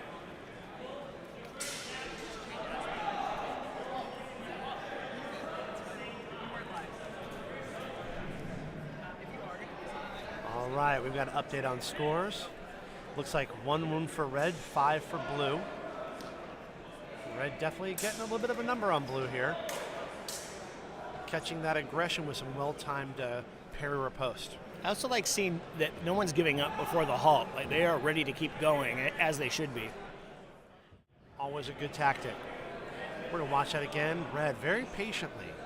Biting, waiting, hitting that hand. Yeah, there's some nice bend on that weapon. All right. Both fighters in the center. Red definitely respecting Blue's aggression, but yeah. I think that was a good parry riposte here. And the director is washing that for quality of contact. There was a hit, but he didn't like it. Didn't think it was martial enough. You know, in this competition format, it's not enough to just hit them. You want to make sure that they have what we call martial quality, that we have edge alignment, at least 45 degrees of travel from the sword to make sure that it would have been, if a sharp, it would have been a valid wound. And thanks again to Jesse, obviously a big fan of Alexander from Bighorn. Apparently Alex is fresh off of a silver medal in Messer at Bayou Fecht. Oh, nice. Now the Messer is a single-handed weapon. It's what the German system refers to as a knife. But when it has a 24 to 27-inch blade, calling it a knife is definitely a very, very German sort of thing to do. I like to think of it as an early cutlass. Indeed. That's not a knife. That's a knife. So yeah, we got Williamson there. Obviously a very savvy fencer. I like that patience that he's showing. Well, I mean, it's smart too. Galen being as aggressive as they are, I think that's not a bad strategy. Yeah, a lot of strategies when you talk about an offensive fighter are either to get in there first and stuff them, or to wait for them to finish their action and come in after. Looks like Williamson is a fan of the latter, being very patient, using distance to control the time and the opportunities for attack. Really good looking match. Back to the action. Fighters at the center of the ring. And Blue just flurries in. Yeah. Blue is not here to make friends. Blue is here for blood. I love it. I think Galen, you'll notice, didn't charge in quite as quickly that time. I think they've realized, okay, this guy's got reach on me. I need to play this a little differently. And that will chip away at that defensive game. Styles make matchups. Enjoying this fight tremendously. Anna B offering that the Messer is a medieval machete. I cannot disagree even a little bit. No, not at all. But less one that you would use in the yard and one you would use to end fights. As Galen rushing down Williamson. Yeah. Let's see here. We're giving a clean hit to red. I think that Williamson got the clean parrier post again. Match red. All right. 9 points for blue, 3 points for red. Well done, well done. Yeah. Williamson looking very, very sharp out here, especially in all white. Yeah. Talking earlier about the black on black on black with black accents. Just tossing caution to the wind. Williamson here in all white. And it's not even Labor Day yet. No. Not sure that's a HEMA faux pas, but in some worlds so. it is. It probably, it might be. Is he wearing deck shoes? I think he's sailing after this. He might be. You know, those big lakes in Calgary. You know, it's yes. A fishing people they are. Yeah. All right. Not one of the maritime provinces, but. All right, we got 2 new fresh fencers. Well, again, not fresh. I keep saying that. We've got our next fresh. batch. Like, you know, as in the 90s term, fresh, you know. Are they wiggity whack? They are, maybe. All right, my good friend Jordan Thompson back here in blue from East Side Veckverein HEMA. I don't know what that means. Veckverein? Yeah, it's tough. I'll probably have to ask him. I'll bug him later. And then in red, we got Benjamin Kuehn back from Lonan. This should be an interesting fight. I think we have a very aggressive fighter in blue, a defensive fighter in red. We're going to see how this goes down. Ooh, I think we saw an afterblow. A good collision of blades, followed by... So Verein is union, or group. So Finster's group, Finster's union. One might even say guild. One might say guild. One might say guild. They might. Or posse. Ooh, I like posse. Crew. Crew. How many other synonyms for group can we come up with here? Squad. That's kind of that was a big one for a while. Team. Ooh, yeah. School. Yeah. Peeps. I don't know if that works. Fencing peeps. Too much confusion with the candy. I should warn you, I know a lot of slang and use it very, very poorly. So. Still ahead of me by a long shot. Well, I have a teenager at home. I'm so sorry to hear that. No, it's great. I aggravate him almost constantly misusing these things. Well, that's the reason to have kids, right? Well, I know it's part of it, yeah. Our director walking us through the exchange. Looks like we saw some action. I did miss the call of points, but we're going to have that up on the board here in just a second. Looks like one wound each. One wound red, one wound blue. Ooh. We had that another single-handed Geislinger. Let's see if Jordan was able to handle it. Very risky move. Let's watch that again, see if we can see. We see Thompson try to cover, but Kuehn is pretty fast. I think he may have made that contact. Thank you, Anna B. We are accepting job offers. If yeah. Anna B says, this is great commentary. Y'all should take your show on the road with this setup. Side hustle. Oh, thank you. I'm going to give all that credit to Philip and his team. Yeah, I am too. And Brent. And Elliot earlier, who, by the way, I hope comes back. He's quite a good announcer. Looking forward to seeing him. We're going to see this exchange come back here. This was a good hit. A lot of action. All right, let's see what we got. We got a little judges conference, but we're going to see that exchange. Thompson waiting. Kuehn coming in. I think we have the cover to his Verkow. Wow, he loves that. Really like how Jordan sets things up and covers. You can tell he's been doing this a very long time. Yeah, when you can't be aggressive, there's another way of just pressuring your opponent into doing something that you can predict. If you don't find the moment organically, sometimes you can just core them and make them do something you're ready for. A lot of movement from blue and red.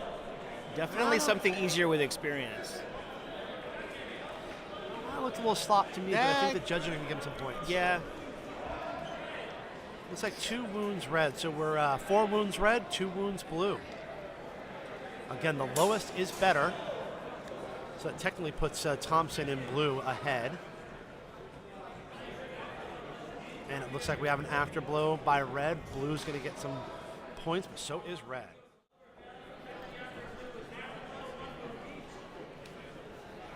And we're getting 1 wound each, so we're going to have red with 5, blue with 3. Still anyone's ball game. Oh, geez. Anyone's sword game. Big single-handed thrust. We're going to see that come back. Red just really looking to maximize that reach. When you get a single-handed thrust like that, you get that extra range, but you lose the control on your sword that I find to be so essential. Well, and especially with something this heavy. The faders aren't that heavy, but they're heavier than, say, a small sword would be. So to do that one-handed, you really do lose as much, control over the weapon. And if something goes wrong, if they beat it aside, you're in trouble. All right, judges are talking it over. Let's see what Anthony says. And I wouldn't be surprised. They're going to call that a double. Yep, he thought the guy slinger on the head hit landed about the same time. Let's keep it clean, guys. Oh, that looked like a nice parry post, yeah. Jim called it. We're going to see that again. I think Red covered and followed up with an after strike. A parry being a cover or defense, the riposte being an immediate follow-up. Attack, immediate follow-up attack. Red on his wheels, moving. We have a clash of swords. I didn't see any action. I hope the judges did. Well, we have one calling for control. And we're going to get a little conference here.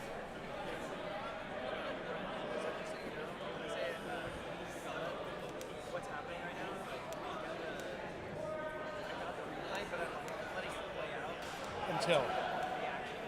She'll give you a 1 Mississippi to get there. Can do. Perfect.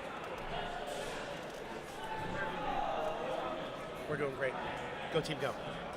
Oh, wow. I think that's all right. match. Match Red. Looks like Jordan got up to 9 wounds, and Benjamin hold on to 5. Wins handily. Well fought. You can see that within a very aggressive fighter, as much as I appreciate the offense, you can see that there's a solution to every problem.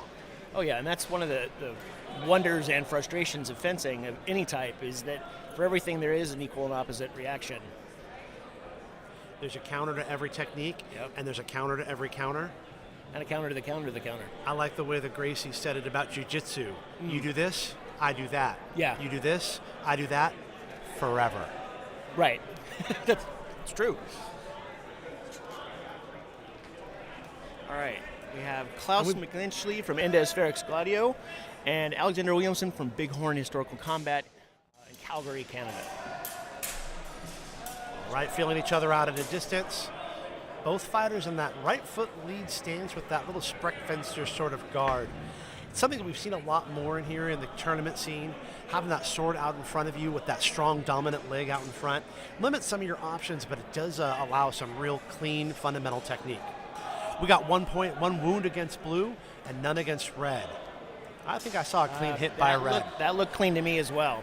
Not the impressive big thrust or cut to the head, but that was clean. It was clean.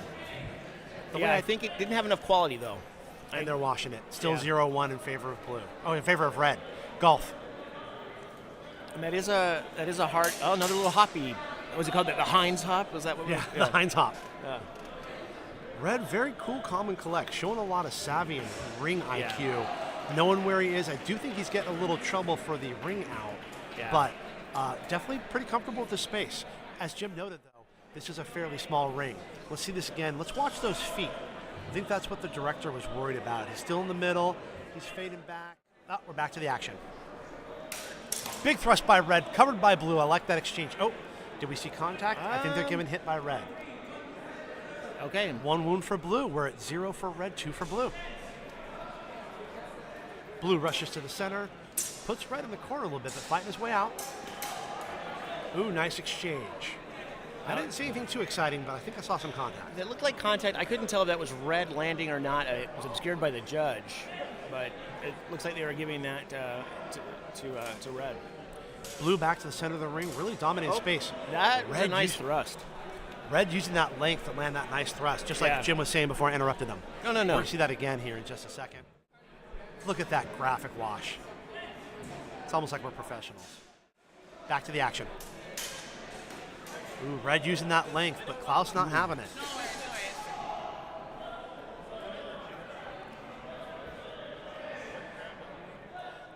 We're going to watch that come back here again. Got that cover. Did that thrust land? We're going to see what the judges think. I do not envy them. No, that's a hard one.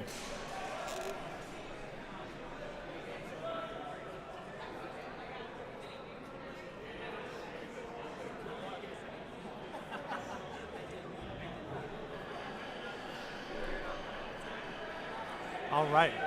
Let's see here how they call this. Back to the action. They're We're going to washing wash it. that Okay. with red remaining at 0 wounds and blue with 5. Blue's definitely going to have to fight their way out of a hole here. Feeling each other out. Definitely a little caution. Oh, And I think thrust right down the pipe. Yeah, that looked really nice. I mean, I couldn't see the whole thing, but it looked like. Yep. I am a fan of Williamson's fencing. He really dominates that Yeah. center space. And And good it's clean. sportsmanship by the fencers. We always like seeing that. Yeah. Well, that's important. I mean, these are probably people you're going to see again, fight again. We're all here for mostly the same reasons, to have a good time and enjoy the art. Oh, and it turns out Klaus won that? Williamson. That's okay. Yeah. That's okay, yeah. Sorry, my technical director also having a little fun with the golf game here of low versus high. We're all struggling with this, yeah. Yeah, but we're worth every penny, don't You know, worry. by next week, we're going to have that down. Let's go ahead and watch that last exchange again. Brent's going to teach me to count. It's going to be great. All right, then we got the handsome and debonair Bonomo. Got fighters circling. Oh, all right. This should be interesting. All right, we got a new match. Now we got Benjamin Kuehn in red from Lonan League and Galen Bizovi back from Masterless Fencing in blue. I like the way this Galen fights. Yeah, Galen is really quick to get in there, and of course, Benjamin has been using a lot of these, Geislinger and one-handed attacks, so that's going to make for an interesting pair. Can you grab the video? No worries.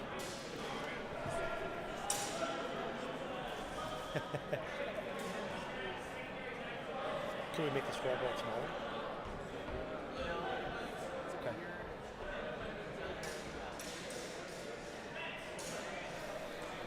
Back to, ooh. Yep, another Geislinger. But it's risky. All right, we are 2 wounds blue, 0 wounds red. I like that offline movement by red there. Let's see if they got out of the way. Looks like we're giving points to red. All right. We're going to see that again real quick. Look at that big step offline by red. Benjamin really showing off some good footwork. And I like Galen is turning into that as well. Correct, not turning their back into it and taking a shot from behind, but instead ready to defend Just and ready fight. to keep going. Yeah, well done, well done. And for simple those things sound, very hard to do when there's swords a-flying, judges watching. This is no easy task. Red on their wheels, moving, Yeah. moving. Using that reach. All right, we've got blue with 5 wounds, red still with 0, looking sharp. Found a bit of an answer to that aggressive style. Nice. All right, we have a little confusion on the judges, but they're mapping it out. And we have a conference here. Yeah, I appreciate that Bonomo really respects his judges and wants to hear from them. I do Obviously, too. he gets a say in it, but it's important to let your judges speak. Well, I mean, that's why you have them. And I think not every director takes as much advantage of them as they can, but he certainly does. Then we've got Benjamin from Lonan League looking really good out there. No wounds on him. Definitely controlling the action well. He's going to have to keep it up. Galen is And that's not match gonna- red. Okay, that's it. Yep. We got the 6-point lead rule. Red steps out, winning 9-0. Well fought by Benjamin. Yeah, Lonan being well represented here. All right, striding dominantly back to the ring in red. Jordan Thompson. Please bear with me as I swoon. Oh, now this is going to be a match. We got Benjamin Kuehn of Lonan League in red. Oh, no. That's the last bout. Jordan Thompson from Eastside Feckler and HEMA in red. And Klaus McGlinchey from Indes Ferox Gladio in blue. This is going to be fun, folks. Got some action, feeling each other out. Little Muhammad Ali footwork from Jordan there. I like the way he covered and attacked. Oh, very beautiful cover. Some classic Lichtenauer cutting and covering in the Let's same see if he motion. gives it. Hard to time. I think they're going to give it to him. Clean strike to the arm. We're going to watch that again. Patient, waits. Waits for the line to be open. High guard. And we are back to the action. All right. I don't know if a point was awarded, but that was a nice exchange. Ooh, I think that was a clean parry post by Blue. Yeah, looks like Klaus got that one. Yep. I think the judges are going to give that to him, but let's see. There we go. Yeah. Thompson in red taking 2 wounds. Klaus in blue still with 1. Ooh, good timing. Beautiful. Waited out that combo and I think got that beautiful parry post. Yeah, that was nice.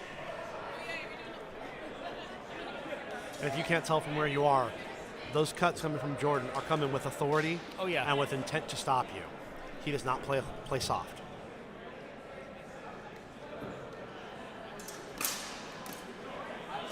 Using those really good lines. It looks like Klaus in blue wants to give him a point for that. Maybe a self-call. Is that what I saw? I think so.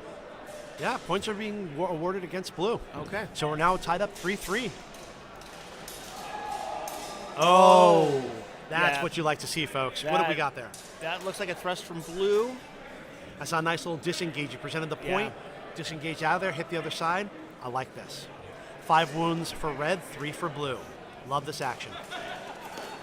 Yeah, as somebody who does a lot of point-oriented weapon training, I like to see people use the point on that longsword. Yep. Lichtenauer teaches a lot of thrust, as does LeBerry, so yeah, it's true. There's no reason not to stab people in the face or breast. Right. All right, we're still tied up at 5. Beautiful setup. And another self-call. I think Thompson took a shot to the hand. I think he's going to shake it off. But I think Klaus was acknowledging that hit, so we'll see.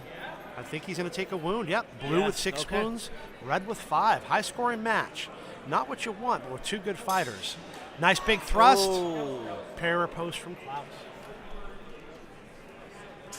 Kind of sink to a knee and turn the back. Never your best bet, but still, when you're moving that fast, you got to do what you got to do. Now, I've never moved that fast. Jim, I've watched you fence, neither of you. No, I don't. Fast is something I did a long time ago. If I did it, I don't even, I mean, it was so long ago, you know. I'm told I was fast once. Certainly not now. Right, yeah. I fall asleep fast. Oh, yeah. Look at that. Jordan with a little flurry of blows. I like this Verkow. Oh, his Veriks are nice. Beautiful combo. I don't think it got purchased. I think Klaus got a shot in there. But I love that action. I do really have to say clean fencing. it's really fun to watch Jordan fence. Yep. Super sharp fencer. And Klaus is doing well. I haven't watched Klaus before, but fun to watch. Right. Tied up at 6, folks. Yep. Oh. And nice. Klaus making a cover high, little landing pat on the a shot side to the stomach, dropping to the knee. Let's see that, and there he goes. A little pat on love the that side. replay. Love that. And then thinking about the grapple, just keeping in his mind. Reminder, folks, grapples are technically legal, but we are not allowing takedowns. Our organizer, Joe Calistro, very, very clear.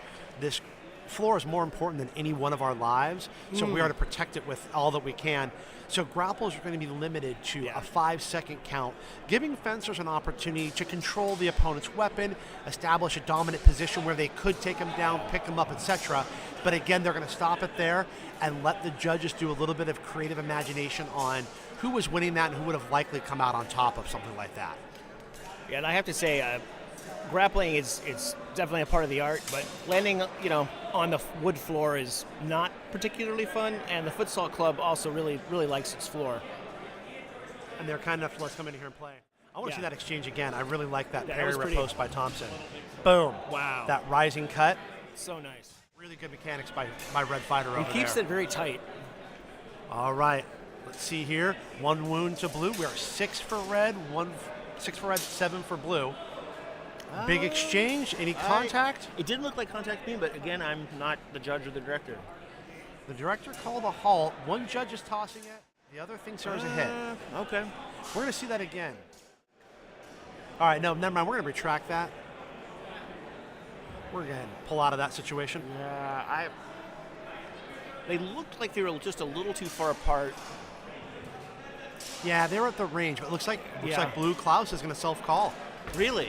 Yeah. All right. Saying a shot to the arm. He's really been, I don't want to say quick to do that, but he's been ready to acknowledge a hit that he believes he's received. And that does put us at 6 wounds for red, 8 for blue. We have an exchange here that might wrap it up.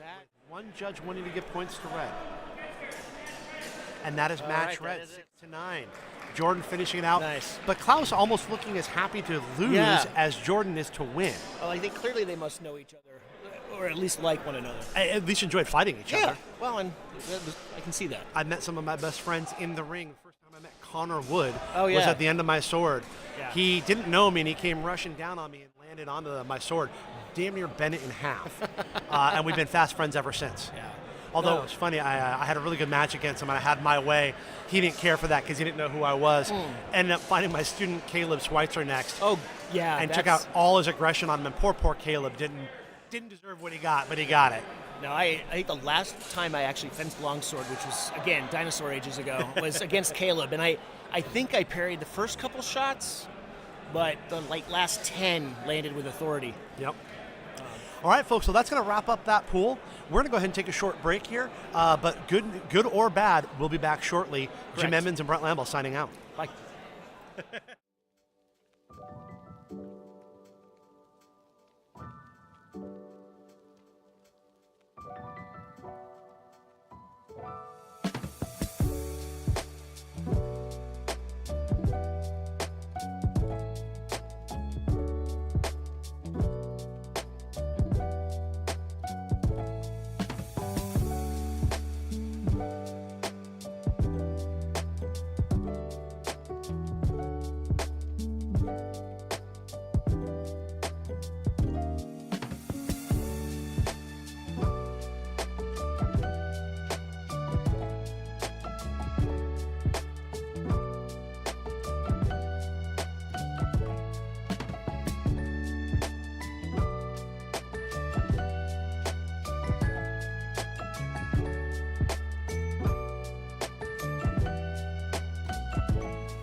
This is Brent Lambell, just going to go ahead and give a quick update. IFG Spring Fling 2024 is going to take a long break and wait to our elims. We're going to be coming back at 3 o'clock Pacific Standard Time. That is an hour and 45 minutes. Please tune back in. We're going to have elims and finals. It's going to be a great time. See you soon.